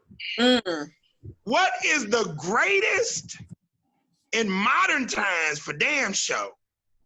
What is the greatest example in modern time of weaponizing whiteness by a cracker female in America? The Me Too movement? Huh? She said the Me Too movement. The boy that whistled at the He said in modern times. No, that's a good one. Emmett Till is a good one. Emmett Till is damn sure. Emmett Till is a good one. But I was talking really more over the past 30 to 40 years. O.J. Simpson? Not O.J. Simpson. Not O.J. Simpson. What's the question again? Okay, what is the greatest example of a white female weaponizing her whiteness that we've seen in America? Accusing a brother of rape, accusing a brother of rape. You're looking for a specific incident? Yeah. The greatest, the case, a case that I like the Cosby thing. You can't say the Cosby thing because some of that shit happened, even though, it's kind of murky, Yeah, so I don't want to throw that one in there because that motherfucker was doing some of that shit. Yeah. I think. But they weaponized it once they was to their advantage to do so. They knew that shit before. Yeah. I agree with you on that. I agree. Yeah, but I'm talking about a case where the motherfucker completely lied. What comes to my mind? Was it the white woman? Is the white woman in South Carolina who lied and said a white woman in South Carolina said a brother killed her 5 children. Yeah. There you go, goddamn. Yeah, that's what I was about to say. Killed her 5 children. Susan Smith killed her damn children. And why did she kill her children? For the same reason this cracker was cheating on her husband in Rosewood. Remember? She was having an affair on her gump-ass husband. Oh. And so she wanted to run away with the goddamn bad boy. Oh, she had to kill her children first. She had to kill her goddamn children in her mind. Wow. Of course, the dude didn't tell her to do that shit, but in her mind, like, I got to get rid of these motherfuckers. Yeah, obstacle. Wow. Crazy. And why not just leave them with their daddy? I know, right? Come on now. Jesus. No, because she got to get sympathy. See, y'all, look, man. Look in the goddamn movie. Look in the goddamn movie. When she was about to... She was about to tell the truth, and then all them women showed up, and it's like... Yeah. And so exactly. That's white fragility. There's a book. Exactly. White fragility. So when you say, why not just leave him with the dad? Hell no. I got to motherfucking have the status. I got to have motherfuckers give me sympathy and money. And all I got to do is say, what? Nigga! But even the white women, the Karens and whatnot, weaponizing police, like this, the lady damn near choked her dog. Her dog. Yeah, that's what Amy Cooper. Amy Cooper. I can't even remember what she said, but she got her Academy Award acting on when she got exactly. Yes. I'm gonna call and tell them that I'm being threatened by a black man. Exactly. See now with the advent of technology, and she had her shit and he had his shit. We able to see this cracker shit in living real time. Real time. And she was so caught up. She was so caught up in her white privilege that she thought that even though he had it on film, that she still was gonna get away with that shit. Yeah, exactly.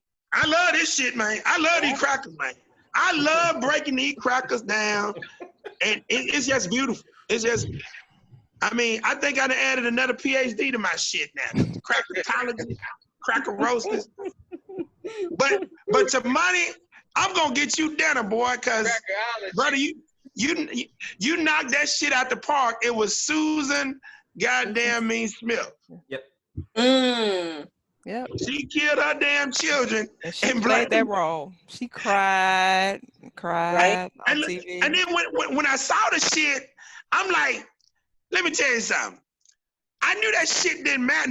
Now in Atlanta, we had a cracker male to do the shit on a brother, and he had actually hired a brother to kill his cracker wife because he was selling dope and shit.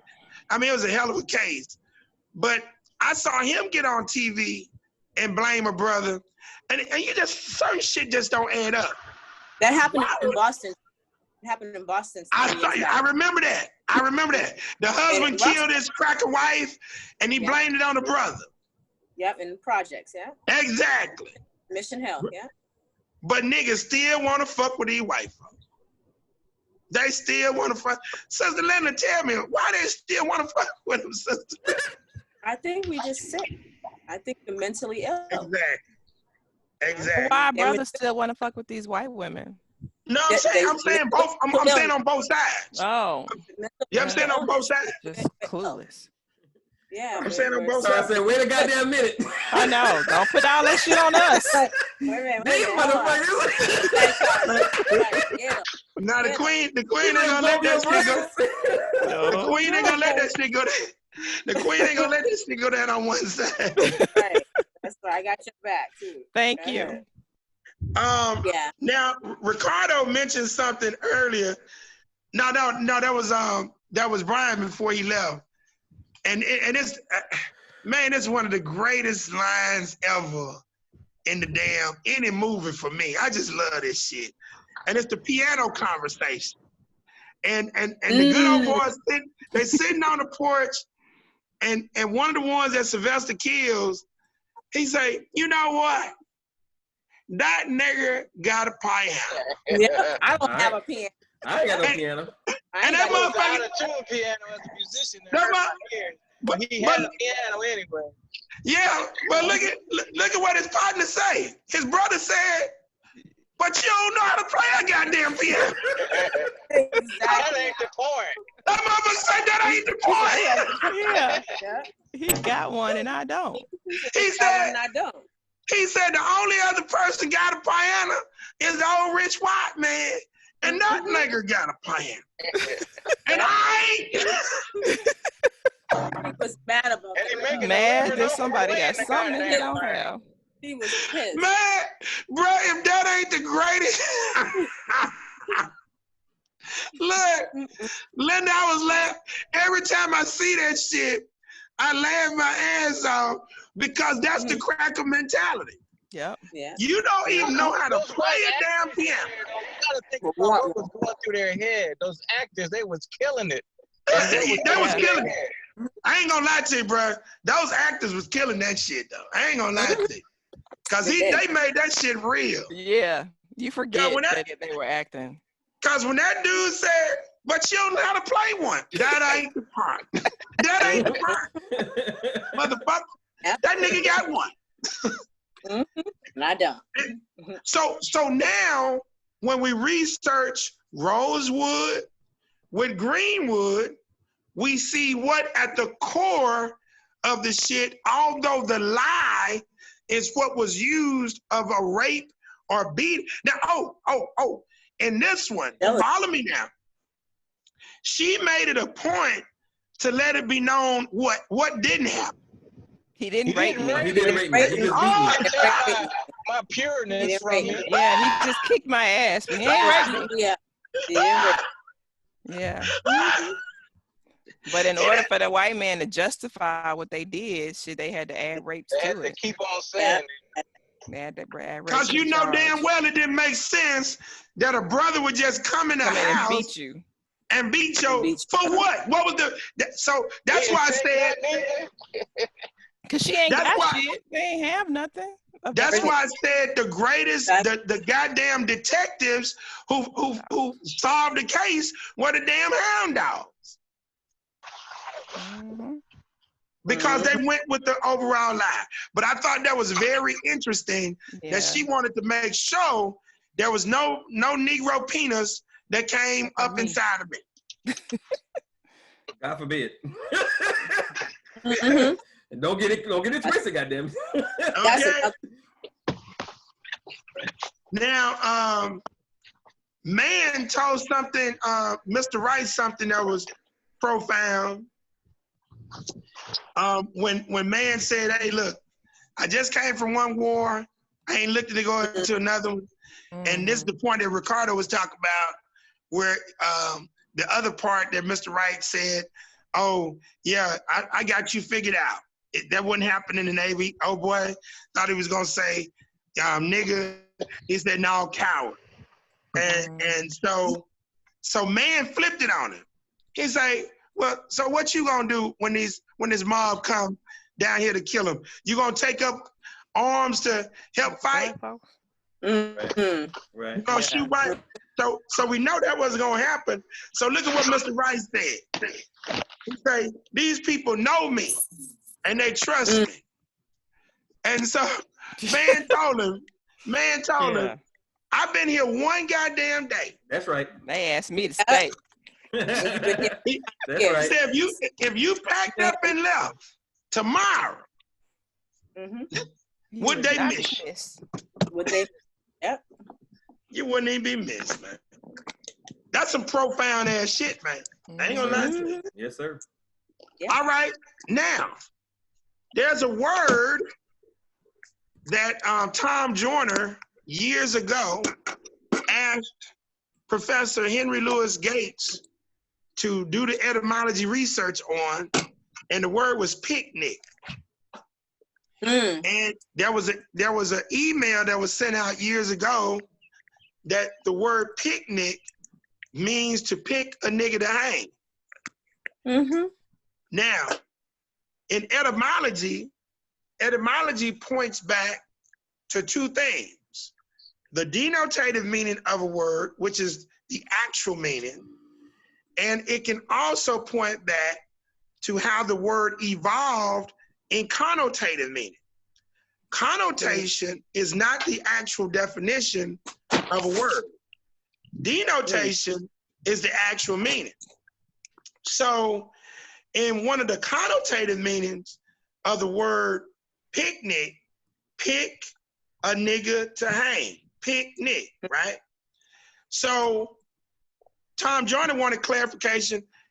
Dr. Gates comes on, he clearly says, he talks about the denotative meaning of picnic, which is a basket of food with a coverlet, a blanket, something like that, during a festive occasion, all right?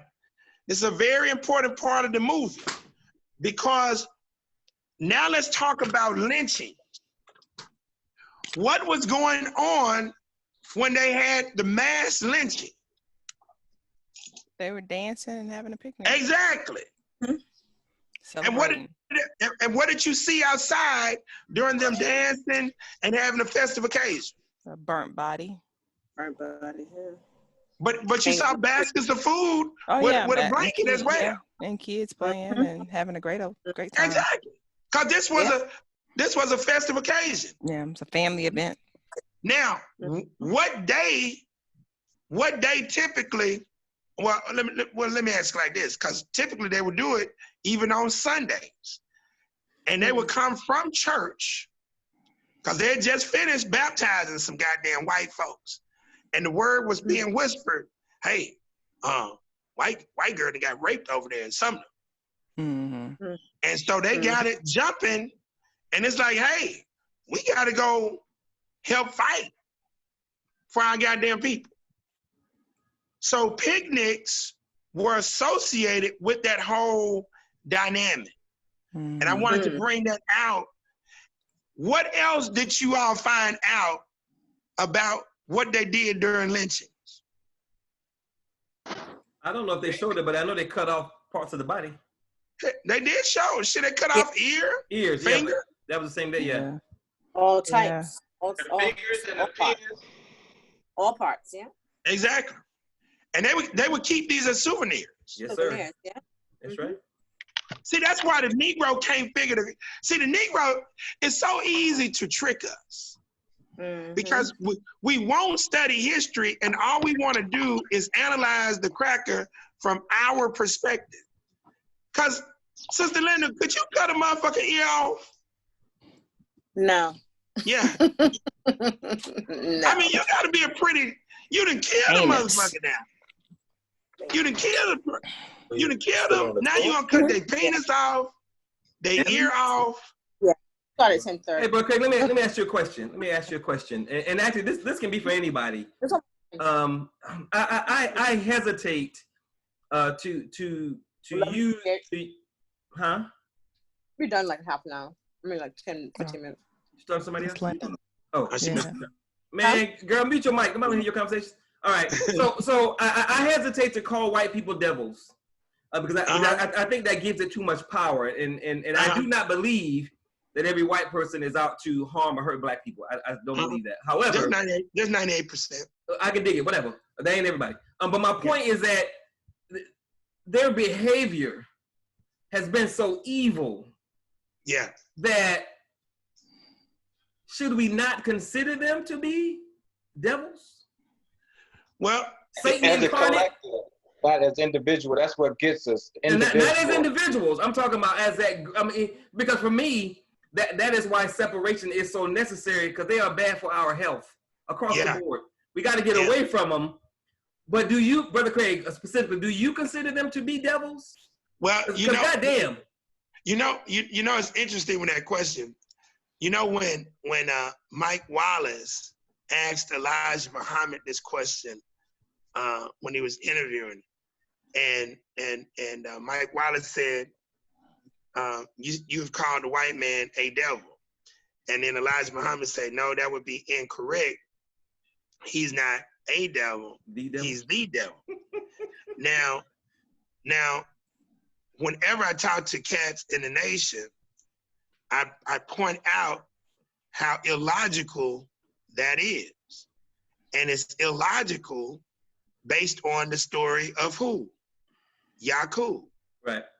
So if Yaqub, AKA Jacob in scripture, if Yaqub Jacob created the cracker, how the fuck could the cracker be the devil and not Yaqub? Right. Because why the fuck would you create an entity that is spiritually and culturally bankrupt? Right. You would have to have some shit going on with you.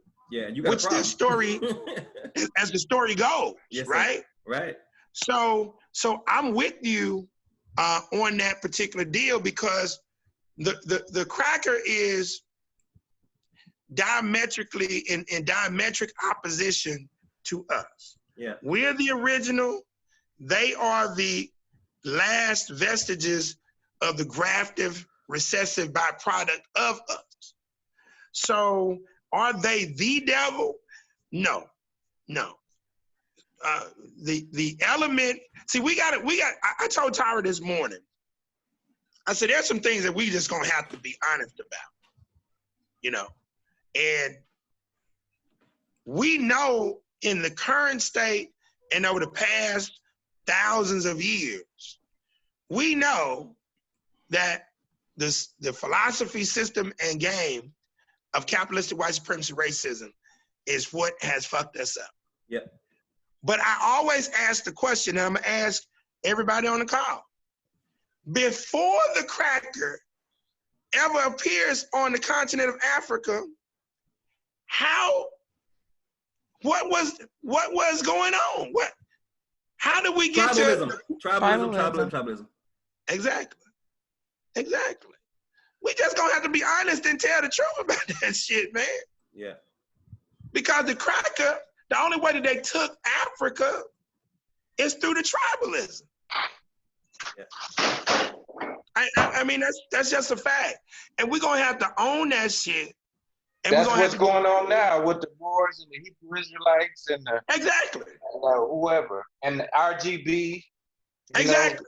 They can't come together on common ground, and that's what Black Gold Nation was so important to me, because that's what we're trying to build on. Exactly. That's why I wanted you to know. No, this ain't no shit that I'm only bringing that up because of the movie. Because you're absolutely correct. You cannot start any kind of movement that is rooted in some kind of religious ass concept. It just ain't gonna happen.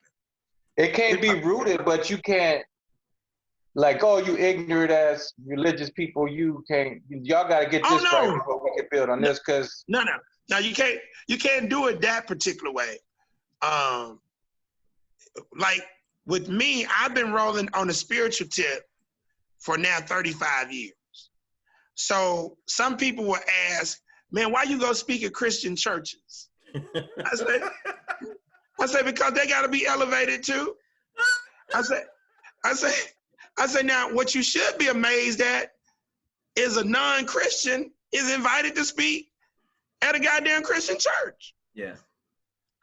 The majority of our people are trapped in religiosity. Yes, sir. Whether it's Christianity, Islam, shit, some of them are in Church of Scientology.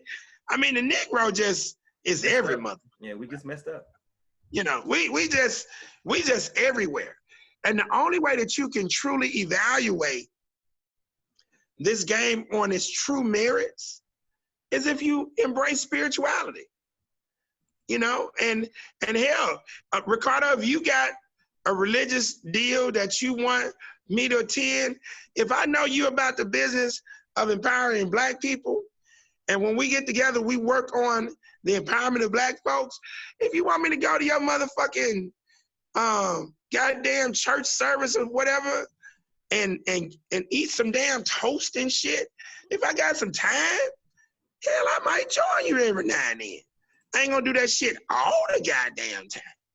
But I'll go with you. We talk about Marcus Garvey, Martin Luther King, and Malcolm X. These was all religious people. So there is a history of, one doesn't have to negate the other one. As a matter of fact, it can give you a strength to, just like the Hebrew Israelites. If there's anybody Hebrew Israelites on this call, forgive me. They're what? They off on the left tangent. But have you seen these videos of them about 300 deep all the way around the block? Oh yeah, powerful videos. That's it's powerful video, powerful propaganda, and they're on point with it. But that can't do shit. That can't look.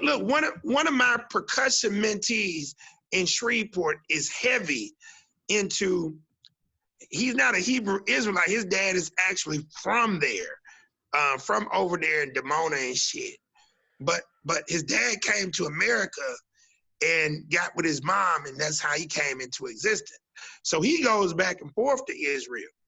But my queen Tyra, who's on this call, one of her good friends, her husband is a professor at Jackson State of African Studies. Brother Tamani, his uncle is, or cousin or whatever, is Ben Amin. Really? Yeah, wow. Who started the Hebrew Israelite. They've been over there. They went over there before he died. Okay. In 2014.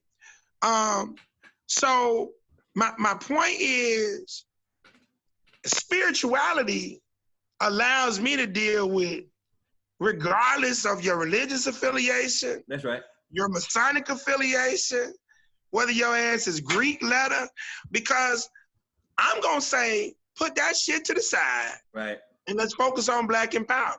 Right. Now, if you can't do that, then I know you full of shit. Right. You see, it's really that simple. But at the same time, you can't do you would have called. I was a church musician for years and years on and off. If you would have caught me in my period when I was really trying to do that, you've been very offensive to that. So you're gonna have to, we probably don't have too many people on this call that are fundamentalist Christians or whatever. But if we're gonna build with them, when we get to you're not gonna be able to build. We're gonna have to adjust that.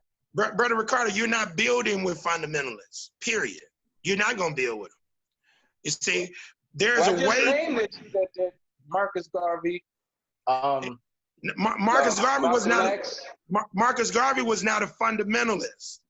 He was brought up in Christianity, but he was actually promoting spirituality. He just used the context of his indoctrination. Malcolm was actually a spiritual brother who had been indoctrinated with Christianity, who had gotten indoctrinated with Islam. But he was moving towards spirituality and culture. King is probably the only one that was a fucked up fundamentalist within that overall dynamic.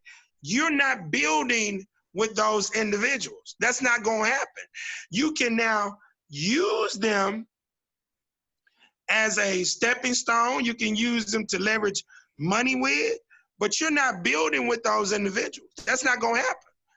It just ain't, because the philosophy is going to come into play at some point. The philosophy is definitely going to come into play. And so if you can't put the religiosity to the side, you're never going to be able to build. Spirituality is the only way that you're going to be able to unify. What do you think of the civil rights legislation that we have thus far? Do you think? Wait. Before you answer that, Craig, devils. Do you consider them devils or not? I missed that. Oh no, like I say, they are, but are they the? No. Right. Are they a? Yeah. Okay, I got you. Okay, go ahead, brother Ricardo. Because this is the conversation I have with a lot of RGB, whoever else, Moors, whoever, is, you know, they're really down on the Christian brothers.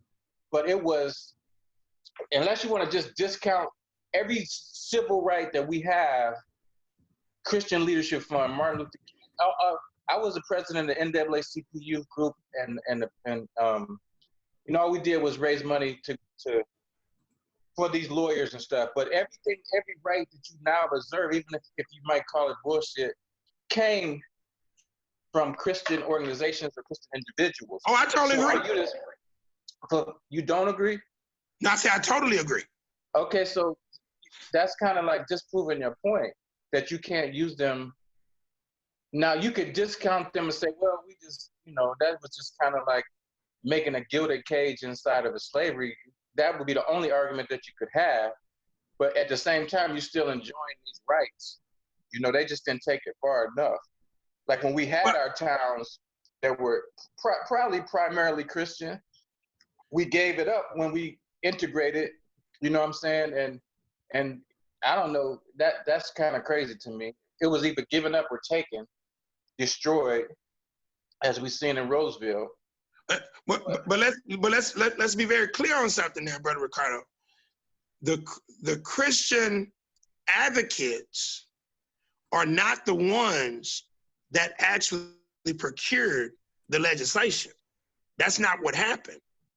They're given credit for procuring the legislation, but if it were not for the alternative of Malcolm, right, the Black Panther Party, that would have never. There was no violent protest as an alternative. No, not violent protesters, but individuals who were about self-defense and who were about power. So we got to be very clear. Bullet, are you saying if there was no bullet, there could be no ballot? What are you saying? So you do understand that when we talk about violence, violence is the use of force in an offensive manner. If you're talking about force is not in and of itself violence. Self-defense is the use of force. But self-defense is in defense of someone who has become offensive with you. Those are two different concepts. And that's how they came up with the construct of the non-violent civil rights movement. Malcolm never advocated violence. Malcolm advocated self-defense. The Black Panther Party the deacons for self-defense, those was Christian brothers. Exactly. You're not getting me to go against that.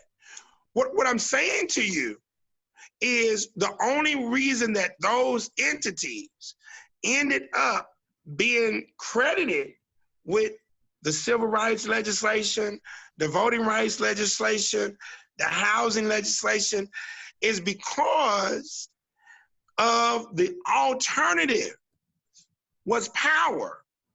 So when you go inside of the civil rights legislation, what the fuck do you really have? A piece of legislation that helps white females and everybody else and does not specify anything specific to us.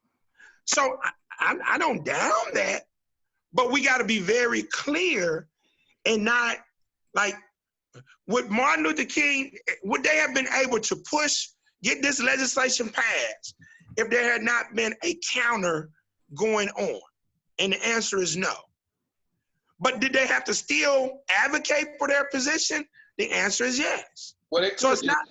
I mean, they was almost trying to do that after they let us go, put us in swamps and just let us there to die, and you know. No, they couldn't have done that because they needed us as a consumer.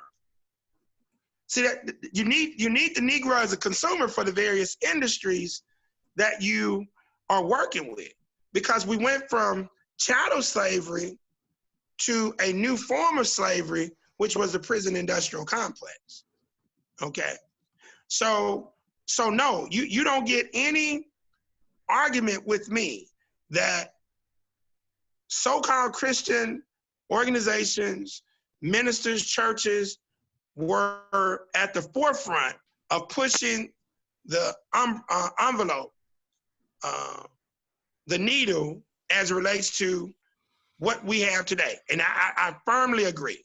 But simultaneously— we're still talking to this day, even though the RGB don't talk, but Black Gold Nation, we still believe in working within the legislation, you know, and still, but not either or, but both and. Exactly. Doing our own and still working in it. So exactly. So that's the only problem they were faulted is they gave up what they had gained in these black towns. How many did you say? No, that's not the only issue they had. Their philosophy could have never elevated empowerment of the people because it was rooted in a slave mentality. See, it was rooted. There's no way that Martin Luther King— Michael Dyson, Sharp. Well, I mean, I know y'all talk shit about Sharpton, all the new ones today. Cornel West. These are Christian brothers. All of them are agents for white folks. All of them are agents for white folks. They Boule. What are you saying? Not only Boule. Cornel West is married to a cracker. Michael Avery Dyson uses Christianity, but Michael Avery Dyson knows that Eurocentric Christianity is bullshit. He uses it because the majority of the people are Negroes or Christian, roll with Christianity. But I don't take an aggressive posture against the Christians, those who roll with Christianity, but we got to be very clear in understanding that the original Christianity is not what 99.9% of these people are practicing. Okay, let's break it down to this way. Okay. Wait. Hold on. Brother Craig, we're moving into, it's going to be 2.5 hours in a second. I really want us to get back to the movie. The last point of the movie gets to where we're at now, and the rest of it is, pretty much action and whatnot. The last point of the movie, man is having an encounter with Mr. Wright on the outside when he's come back. Yep. And Mr. Wright draws down on him. Man draws down on him. What does man say? I ain't got no bullets. I ain't got no bullets. Now connect that to what's going on right now with all these riots and looting. We ain't got no bullets in that we really don't have anything. We don't have a weapon, nothing to shoot. We don't have anything that we can actually use to confront the enemy other than being out there in the sun walking around. And so, as Brother Ricardo has talked about the RGB and all these other groups, you can have all of the weapons you want. If you don't have ammunition. There you go.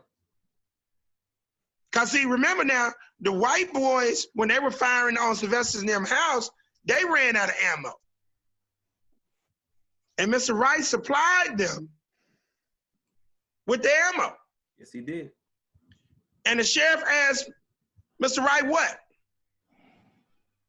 Where did Sylvester get his ammo? Cause three white men they've been killed. Where he get his ammo from? Right. He didn't answer. He just kind of looked off. Okay, so you can have all of the guns you want. The reason that Martin Luther King is correct, that you can't take an offensive posture against these crackers, you will lose. But you must be in a position to defend yourself now. That's right. That's right. Yeah, those are two different things. Yes, sir. Does that make sense? Yeah. Yeah. We ain't ready for straight up warfare. No one is. No one is. No, you're not. This man will blow up the planet before he give it up. This cracker will blow up the planet. You probably will. Yeah. And now they figured out a better way of killing people, and that's through biological chemical warfare. Yep. Hence, COVID-19. Yep. Right. And so, you know, as we look at Rosewood, as you study about Greenwood, as you study about these other things, just pay close attention as to what John Singleton and others who put these things together are trying to get us to focus on. And again, although so it was really called Greenwood, at the end of the movie, they had what happened, like 1993, they were given some restitution or something. Yeah, in Rosewood. So it's really called Greenwood? No, it's Rosewood. No. Greenwood is a one that happened a year before Rosewood. Greenwood is in Tulsa, Oklahoma. But Rosewood, loosely, that was a true story. Yeah. Yeah, it's based on a true story. Yeah, no doubt. Yeah, that's based on a true story. That happened. Okay. But that happened in Rosewood. That happened in the Black Township of outside of St. Louis. That happened in several places. But again, out of the 200 plus Black townships, about 30 of them still exist.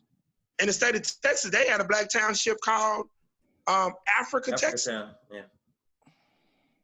So our people were very industrious. You know, so that's the one thing that I'm.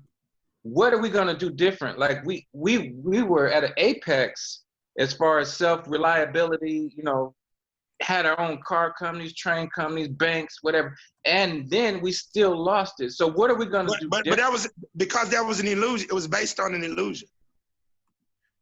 See, I've had to do a workshop on what you just said, and I asked people, did Black Wall Streets actually exist in America, or was it an illusion? And so of course, was it built on their structure? No, it was built. It was built on force. It was built on forced togetherness, forced unity. Oh, so yeah. So you can't sustain forced unity. So the only way that you're going to sustain unity, it has to be organic. And so when people point to, again, you take men to money, I'm going to give credit to my elders for the work that they did. But when we go inside of the subject matter, we got to put some more scholarship to this. Because if we go inside of the analysis, all of these things happened during segregation because we were forced to deal with each other. Now, what's the litmus test to see whether or not that was real or fake? The litmus test is what? So-called freedom. Right, and we don't have it.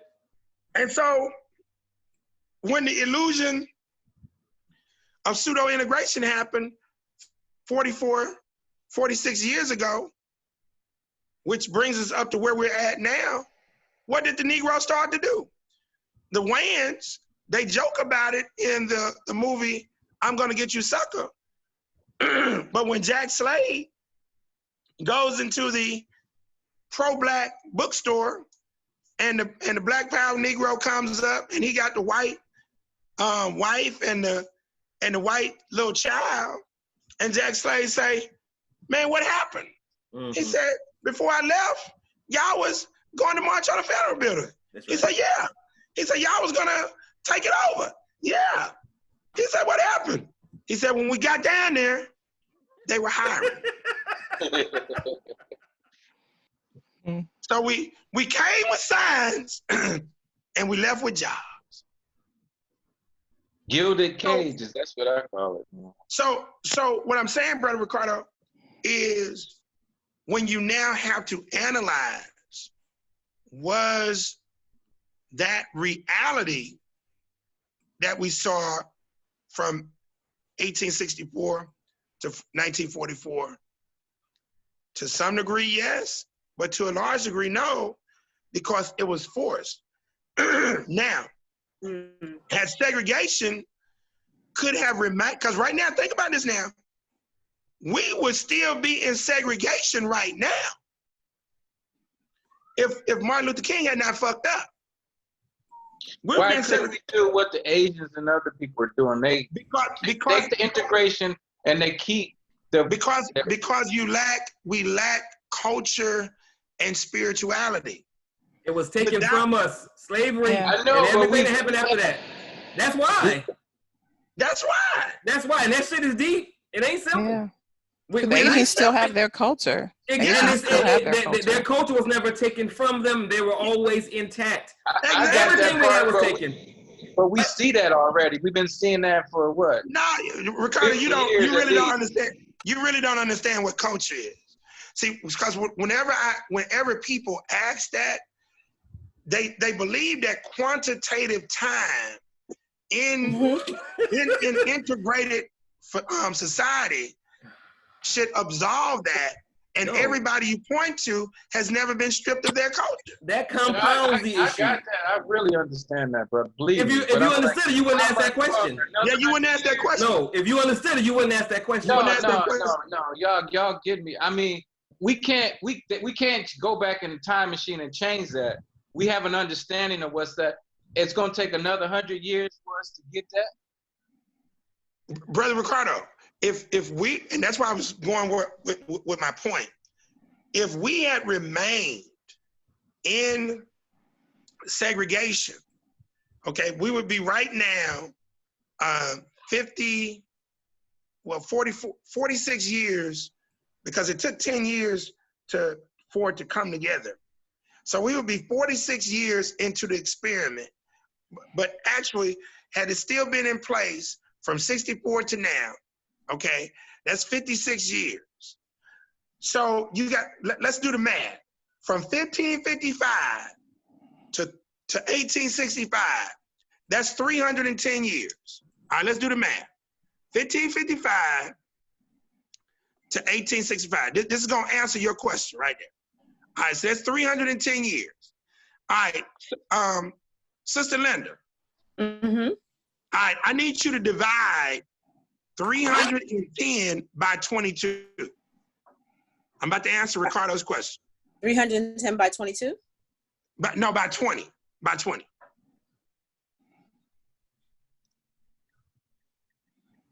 $15 and a half. All right, that's 15 and a half. I'm gonna tell you what that number is. All right. Now, we're gonna go from 1865 to 1964. All right, that's 99 years. Divide 99 by 20. 5 years. Or 4.95 to be. 5. All right, now, 1964 to now, 2020, that is 56 years. So divide that by 20. 56 by 20? Yeah, 56 by 20. Right? 2.8, so 3. 2 point what? 2.8. All right, 2.8. Now, now Ricardo, generations? Exactly. So now, Ricardo, you got 20 and a half generations of direct and indirect, well, still direct oppression, even when you talk about Jim Crow segregation. You've been stripped of your spiritual connection to the Creator. You've been stripped of your culture, which deals with your eating habits, your family structure, your names, everything that makes you who the fuck you are outside of spirituality is culture. That was done to you over 20 and a half generations. Man, we ain't even had marginal civil rights, not even for 5 generations, which would be 100 years. Okay? So how in the hell do you think 409 years of direct oppression can compete with 46 to 56 years, 2.8, two generations of marginal rights when your mind is already fucked up? Ain't nobody ever went inside the Negro mind to extrapolate the slave mentality out and replace it with a natural mind. So the question you're asking about the Asians, their minds have never been stolen. Yep. No other group of people on the planet have ever been done the way we've been done. Yep. And that's why we have to have control of the environment, because it's going to take institutional power to recondition the African mind, and there's a lot of reconditioning to be done. A lot of it, bro. So for me, when the person asks that question, they don't get it. Yeah, because if you understood culture, Ricardo, there's no way you would ask that question. I'm 56 years old, so I've been dealing with this. When the Shrine of the Black Madonna, I was taking karate when I was a little kid from them, but we left because of a white boy they wouldn't let in. And I've been dealing with this struggle since then. And I see we've been having the same conversation since then. And I understand, I do understand. I done read every, you name it, every author that you could probably pull up, and I get it. But are you understanding the author's points of, because okay, go back to what you just said. You all left the shrine because of what? Let a white boy in? Yeah, because I was a little kid then, but I got understand later. How old were you? I don't know, maybe 10, 12. I don't know. Okay, let me tell you, bro. Let me tell you. That's telling. You left the goddamn shrine because they wouldn't let a crocker in? Yeah, because I didn't understand. And the brother didn't even try to explain it. He was just beating us up. He was doing with the physical stuff, but he wasn't getting into the mental. He didn't even try to explain. Exactly. Now I try to explain. How long were you friends with that white boy? That's the thing. We excised him a little bit after that and didn't go back. So I get it. But then I became NAACP prep. You deal with the struggle and the level that you're at that time. All right, so have you ever heard of the what do they call themselves? The COINTELPRO, the intelligence agency for the pseudo-European Jews. The Mossad. That's the one in Israel. Yeah, you're right. The one that's in the United States. For Jews? Yeah. The ACLU? No, not the ACLU. It might as well be. NAACP might as well be. Hold on. But here's what I was about to. But here's what I was about to ask you. See, because now you just fucked yourself up. Uh-oh. See, because you just had to admit that who started the motherfucking NAACP? Jews and white. Now, and Negroes, and what was their religion? Christianity. All right. Now, they are practicing some shit that they stole from us that they flipped in the Judaism, right? Right? Yeah. Now, do you think they got niggas on their goddamn board of directors? You muted yourself. Nope. Yeah, you preaching to the choir, brother. I'm just saying it's a progression of understanding. Once you hindsight is 20/20 vision, and you deal with the level of struggle that you got at the understanding you got at the time. I was registering people to vote for Jesse Jackson when he ran for the first time. My mother had me out in the street. That's how long I've been trying to struggle at from the point of my understanding of that time. I'm not there anymore. But no, Ricardo, you missed my point. I'm going to agree with everything that you just said. The level of understanding. So, whether you go back to that point or to now, did Jews at that point allow Negroes to be on their board of directors for their organizations? No. So maybe at that point, no. Maybe now.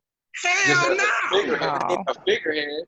Ain't no Jew gonna let no motherfucker be on that goddamn board of shit. But Jews. Name a goddamn board that a Jewish organization is gonna let Negroes have situations on. Name one. I don't know. But see, but maybe you're trying a corporation. Maybe not their own religious organization. I'm talking about their own religious and cultural structure. No, they wouldn't. You ain't. But so that's why I'm trying to explain to you when you're talking about this issue with Christianity. Christianity allowed the nigga to act just like Earl did with the Masonic order in this damn movie. He saw the damn white boy as his brother. That ain't your goddamn brother. So we got to be very clear. You do know what Martin Luther King's real name is, right? Huh, Ricardo? Who he got it from? Do you know what his real name is? No, I don't know. His real slave name is Michael King. Mm. So where did the Martin Luther shit come from? From the guy who brought in the Protestant branch. Goddamn right. White boy. His goddamn daddy and them believe so much in that bullshit that they changed their fucking name. So when Martin Luther King talks about being on the battlefield and the Christian Crusades. When were we ever as Africans, even before we believed in various things, and Islam was one of them, thousands of years, you know what I'm saying, that getting enslaved by that. When did we ever have our natural mind? When do we all believe the same thing, all called by the same name? At one point before tribalism came into being, when goddamn the creator first put our punk ass on the planet. And when we disconnected from the creator into believing that we knew more than the creator because we are creators on earth, that's when we started to get into tribalism. Mm. And when you start treating people of your own kind incorrectly, and there's not an objective way of passing leadership, now people gonna go start their own shit. And if you study the story of Babel in Genesis 11 chapter verses 1 through 10, it's gonna lay the shit out right there. And Ricardo, our level of we have accepted the white man's myth of black inferiority. We have accepted that lock, stock, and barrel. Exactly. And along with that, we have accepted the white man's myth of white superiority. Exactly. But we want love so badly from our oppressor that we won't do what we need to do to survive. We're going to do every single thing that we can do to make sure that he embraces us, loves us, and treats us as equals. And that is one of the main reasons. That is proof of how fucked up we really are. Excuse my French sisters. We are a messed up people. This is not logical, man. If for us it's not 1 + 1. For 1 + 1 for us is 8. Yeah. Because we are messed up, brother. And you know, I have people sending me stuff that they think is like, wow, finally a solution. I'm like, nigga, I've been sending you shit like that for the last 2 or 3 years. What the fuck is wrong with you? Motherfuckers have, excuse me, said this, motherfuckers have joined, ain't done shit, left, and then sending me some shit. I'm like, nigga, what? And you know what, Craig? It's kind of funny because my response now is kind of more like yours. Yeah, I'm not quite as bad as you are, but I'm so tired of nigga bullshit. I'm like, you dumb motherfucker, you know. So yeah, Ricardo, we messed up, but and as a matter of fact, as far as time, the longer this thing goes, whereby we are not putting something in place, the worse it gets. The worse it gets. The worse it gets, because white supremacy, racism. Oh, okay, hold on. Even before I do it, Ricardo, what are the 2 central philosophies that white folks use to govern the entire fucking world? They use 2 philosophies, and they mean these motherfuckers. I don't know what you. I didn't. If you mean what their media says it is, or what they actually do. So white supremacy. Darwinism is one of. So white supremacy is their general philosophy that people have heard. Mm-hmm. But there are 2 philosophies that are rooted in their white supremacist mindset that produced white supremacy. Okay, one is the divine right of kings. Now, follow me now. I want my queen. And manifest destiny is the other one. But queen, for our brother Ricardo, I want you to pull up on your computer or phone, pull up the term divine rights of kings, and I want you to read that shit to Ricardo. And this gets at the core of why Christianity, you cannot deal with religiosity with these motherfuckers. Period. Divine rights of kings.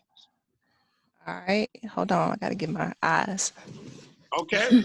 This is very, because we've concluded the book review, but this is the extra goddamn session.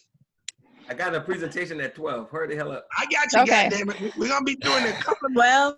Okay, yeah. Okay, so the divine right of kings, divine right, or God's mandate, is a political and religious doctrine. It's a what? Royal, it's a what? Political and religious. Political and what? Religious. and what? Religious. And what? Religious. Not spiritual. Not spiritual. Okay, keep on going. A political and religious doctrine of royal and political legitimacy. Mm-hmm. It stems from a specific metaphysical framework in which the king or queen is pre-selected as an heir prior to their birth. By pre-selecting the king's physical manifestation, the governed population actively, rather than merely passively, hands the metaphysical selection of the king's soul, which will inhabit the body and thereby rule them over to God. And they are not subject, they ain't subject to nobody but who? God. And guess who the fuck God is? Them. Mm-hmm. Man, you better get your mind right about this shit, man. That's some gangster shit. And they are serious with it. Okay, now, Sister Linda, I want you to pull up Manifest Destiny. Uh-oh. So now, what are these 2 things again? Remind me. How did we get to? These are the 2 philosophies that the crackers use to rule the whole. They using this shit to rule the physical earth and the goddamn galaxy. Goddamn it, them crackers say, "Bitch, we gonna run it all." Space Force. Wow. Fuck these white folks. And if you talking about some cracker ass religion, you better know how these white folks operate, man. Read that shit. Preach it to the choir, bro. I don't know what shit, I don't know. I don't know. I'm with Craig. I don't know. What did I say to make you not know? Just because that goddamn question you asked. You can't deal with Christian. I'm in school, so I'm a student. So it says Manifest Destiny. Read that shit. A phrase coined in 1845 is the idea that the United States is destined by God. Its advocates believe by God. G-O-D. You goddamn right. Keep on going. Okay. Its advocates believe to expand its domination and spread democracy and capitalism across the entire North American continent. And now that shit includes the world and the goddamn galaxy, goddamn it. Yep, and that rolls over into white man's burden as well. Exactly. Yeah. Exactly. They are playing chess. We fucking around playing marbles. We ain't even playing checkers. We ain't playing checkers. We playing goddamn jacks. Okay. So question. So can I ask a question? Check. So, Yeah. This is amazing, all this information, right? Okay, so how I look at it is this. Do we continue? I know that we need to do several things parallel, meaning, exactly. You know, we need to learn, because you brothers are really schooling me about stuff I did not know about. I learned about a lot because my mother was into that type. She's from Harlem, you know, dad too. So I learned a lot about back in the 60s and 70s. Well, I'm a 70s baby, but you know, what was going on back then. So I get it. But this information here is like, whoa, right? But I'm saying in 2020, what do we do to offset this? Because if we just continue to just stay in the realm of, or should we stay in the realm of just learning the information and getting us acclimated to it? And I'm glad you asked. I already know where you're at. I need to understand that economic standpoint. That is a great question. And this is why the BGN is so important, because in the marriage between Tamani and myself, because the Creator blessed this brother to now already be working to do a national, international framework for what I was working on at the local level. So you're right. You got to do several things simultaneously, but in order for this to take full shape, and that's the point you're talking about, in order for this to manifest, this empowerment game plan, now you got to go inside of the matrix that we're in and leverage what is real to the goddamn Negro slaves that we got to help. And what is real to them? Money, status, and materialism. Yeah. Ain't no motherfucker ever advocating a goddamn empowerment agenda for Black people. Malcolm wasn't talking about money, status, and materialism. Garvey kind of, sort of, was talking about it a little bit. And the only entity who had figured this shit out, at least on the economic level, was Paul Cuff. Okay? Now, if you don't leverage the money, status, and materialism, you're gonna look like a fool talking about manifest destiny and divine rights of kings and all this goddamn information and shit. But just imagine if you can now leverage money, status, and materialism in food and beverage industry, in the sports industry, whatever industry that you're in, but you got a mind. You got a mind that is about empowerment. Yep. Okay? So the best case analysis that you can use is that of Muhammad Ali.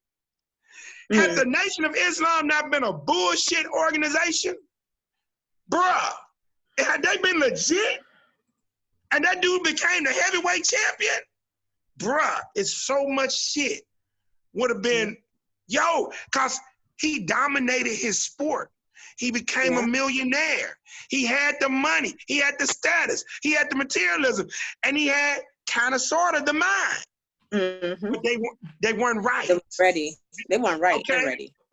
Now, LeBron ain't totally there where Ali was at. He on the path. But he's showing you.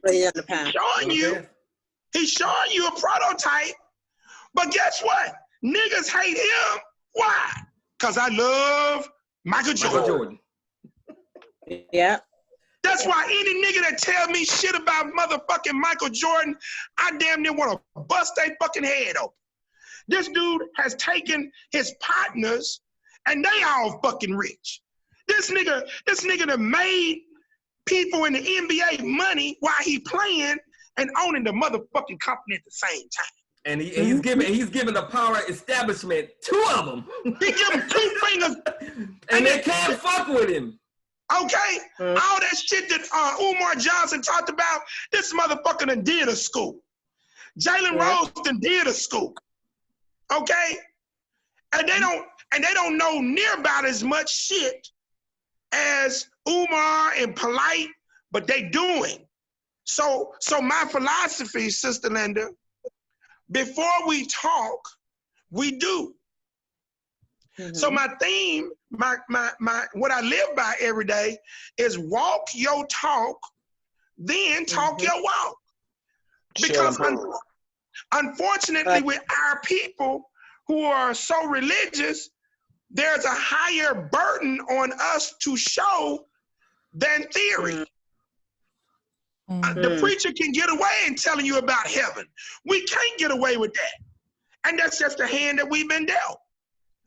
So we gotta do business the right way. We gotta elevate, but we gotta manifest this shit. I don't give a damn if you got a toothpick business. You can sell Q-tips for all the fuck I care.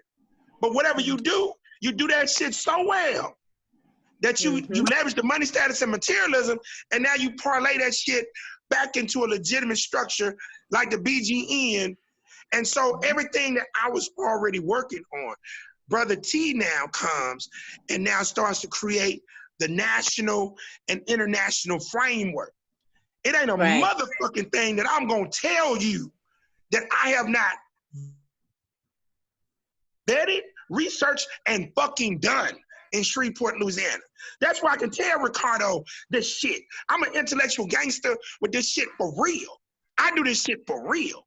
Ain't no goddamn theory going on like with Malcolm. Because when you fuck around and come up talking about, we're gonna take the United States to world court, what the fuck you talking about? Who gonna arrest the goddamn United States? What court you talking about? Okay? And you still got niggas today talking about, oh yeah, George Floyd, we gonna take the United States to world court. Huh? Like, they niggas really believe it. They have to do that because they don't think they have any other recourse. Like, so. I know! And it ain't shit there either. There's no recourse there either. No, but they have to believe it, or they might as well go jump off a bridge somewhere or just join the system totally and just say, fuck it. That's why we are so important. That's why we're so important. We're the alternative. The real alternative. We're the alternative. And check this. You have a brother Craig who is who he is as it relates to politics, political strategy, understanding white people, blah, blah, blah, blah, blah.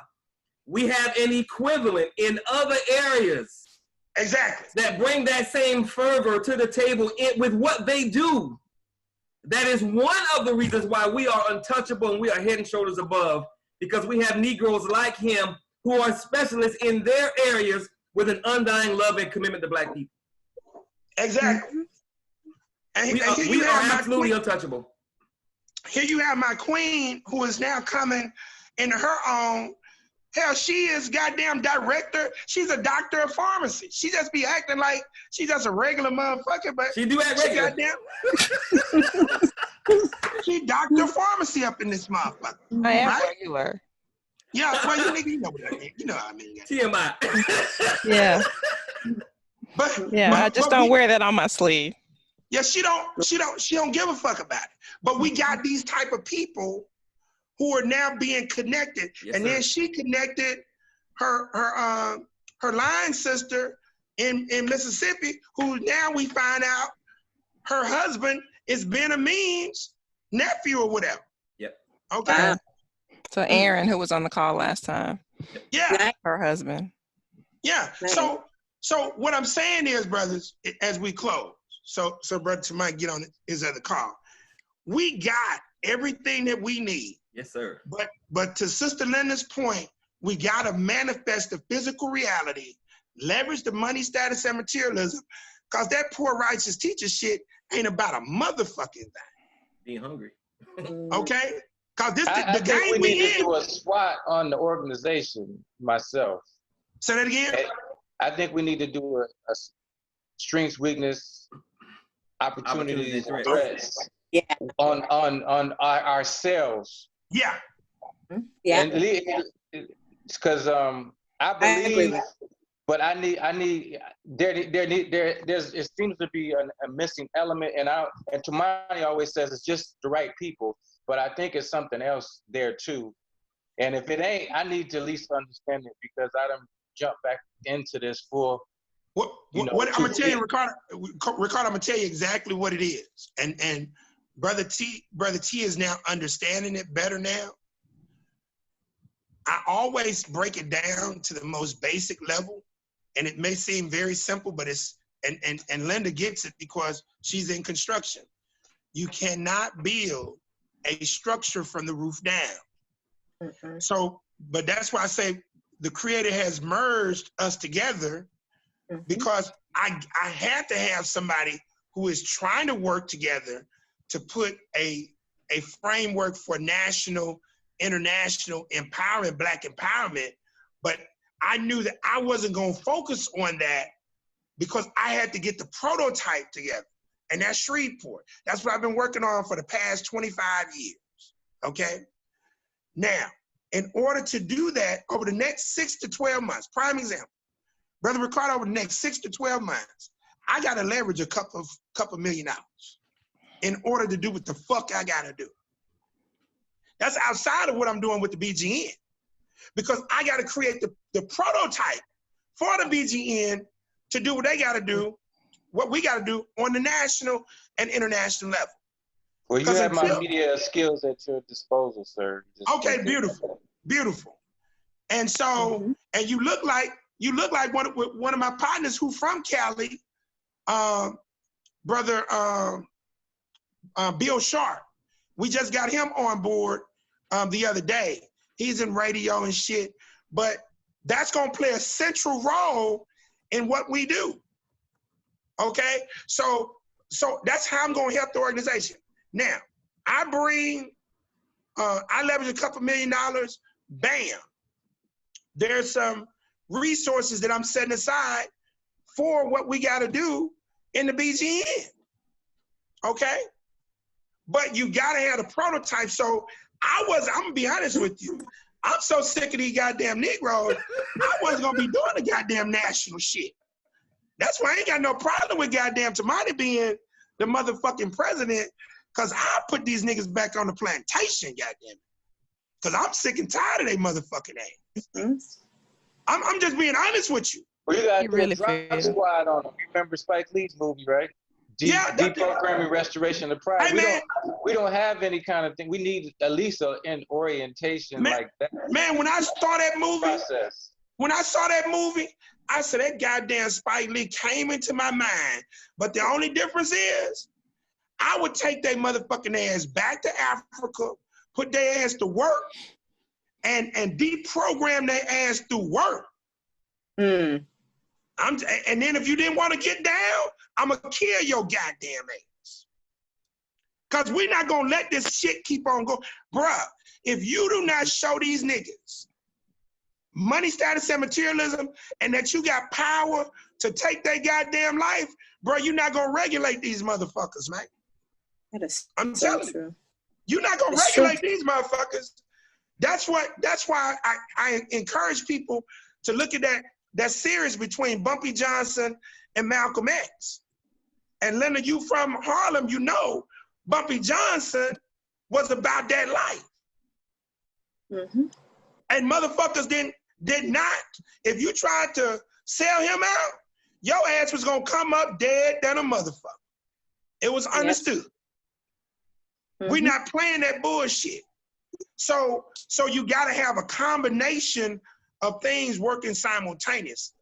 Now I'm just being honest with you right now, because I've been doing this shit for 25 goddamn years. And this is where we at.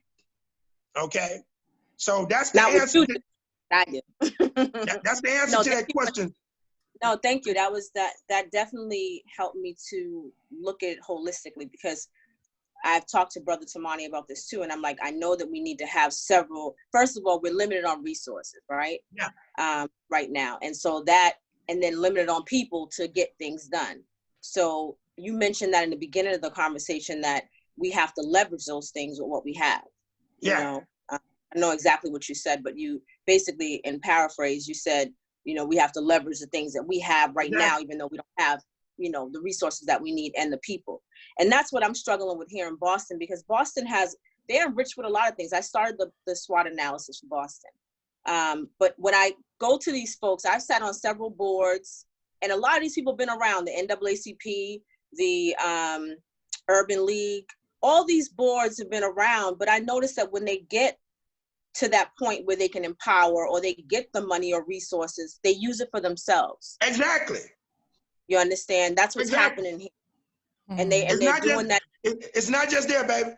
That's how they operate throughout the country. Yeah. So now going to these folks, I mean, I'm an outsider because I'm not from Boston. But I've been here long enough to see what's the dynamics of what's going on. But what I've been doing is going to specific people that have the connections but have been shut out of the coups that go on and all of the boulets, as you guys were talking about earlier, and all those different groups. Because there's a certain type of Black groups here that folks are, they're a part of. And mainly it's, if you don't belong in this group, then you get shut out of. Exactly. Yeah, even out of the black community itself. Exactly. Yeah, so this is what happens here. And a lot of them are not doing anything. We have a lot of people of color that are Boston council men and women, but they can have millions of dollars that they're contracting out of the city of Boston, and we get less than 1% of that. Last year, 2019. You know what I mean? And they're sitting there. Exactly. So I don't know if I feel so compelled to go to these same people and ask them for anything. No, that's not who you go to. And right. Mute it. You muted yourself. The target for us is strictly grassroots. That's why, again, that's why as much as I love Brother Tamani. Grassroots here too. I don't mean to cut you off, Brother Craig, but they've even co-opted some of the grassroots organizations here. Exactly. You understand me? That's what's happening. Because there's no counter to that. Hence why I say money, status, materialism. So that's why I was telling Brother Tamani, the macro is very ambitious, because once you see how I've done it in Shreveport, bruh, look here. That's why I know everything that you're saying is structurally done that particular way. So we got to take over at least one city and parish or county first. Then we can now say, bam. So we got to do the national framework, the international framework, while now, because I'm boots on the ground in Shreveport, we do everything that we have to do, but it's not going to take a lot for you guys. Like Ricardo just offered up his skills, and what was it, broadcasting and stuff, Brother Ricardo? Well, media. So I mean, like the commercials you've been seeing, all of those flyers and stuff. That's great commercials, Brother Ricardo. Exactly. So that's what we got to basically rock and roll. I'm gonna bookmark that, because I know Brother Tamani got to roll. But hey, man, I thank you guys. Go back and look at Rosewood again with a different eye. It's a great film, and it ties into everything that we got to do in terms of establishing Black townships and what's going on with the whole Greg Floyd situation. Okay. All right. So I'm going to assume no one has any questions or comments for Brother Craig. I'm going to assume. Trying to rush us off the phone? Hell yeah! All right. So lastly, keep this visualization in mind. Today was the first day of the 100 city virtual tour. At the end of this thing, can you imagine having 100 people around the country who want to learn what Craig knows about politics? Just that aspect alone, as far as what we would be able to do if this Negro had 100 disciples, and he is one department out of 18. So with that, thank you guys for being a part. I appreciate it. I'll talk to all y'all soon. All right, bro. Peace. Right. Bye, everybody. Bye-bye.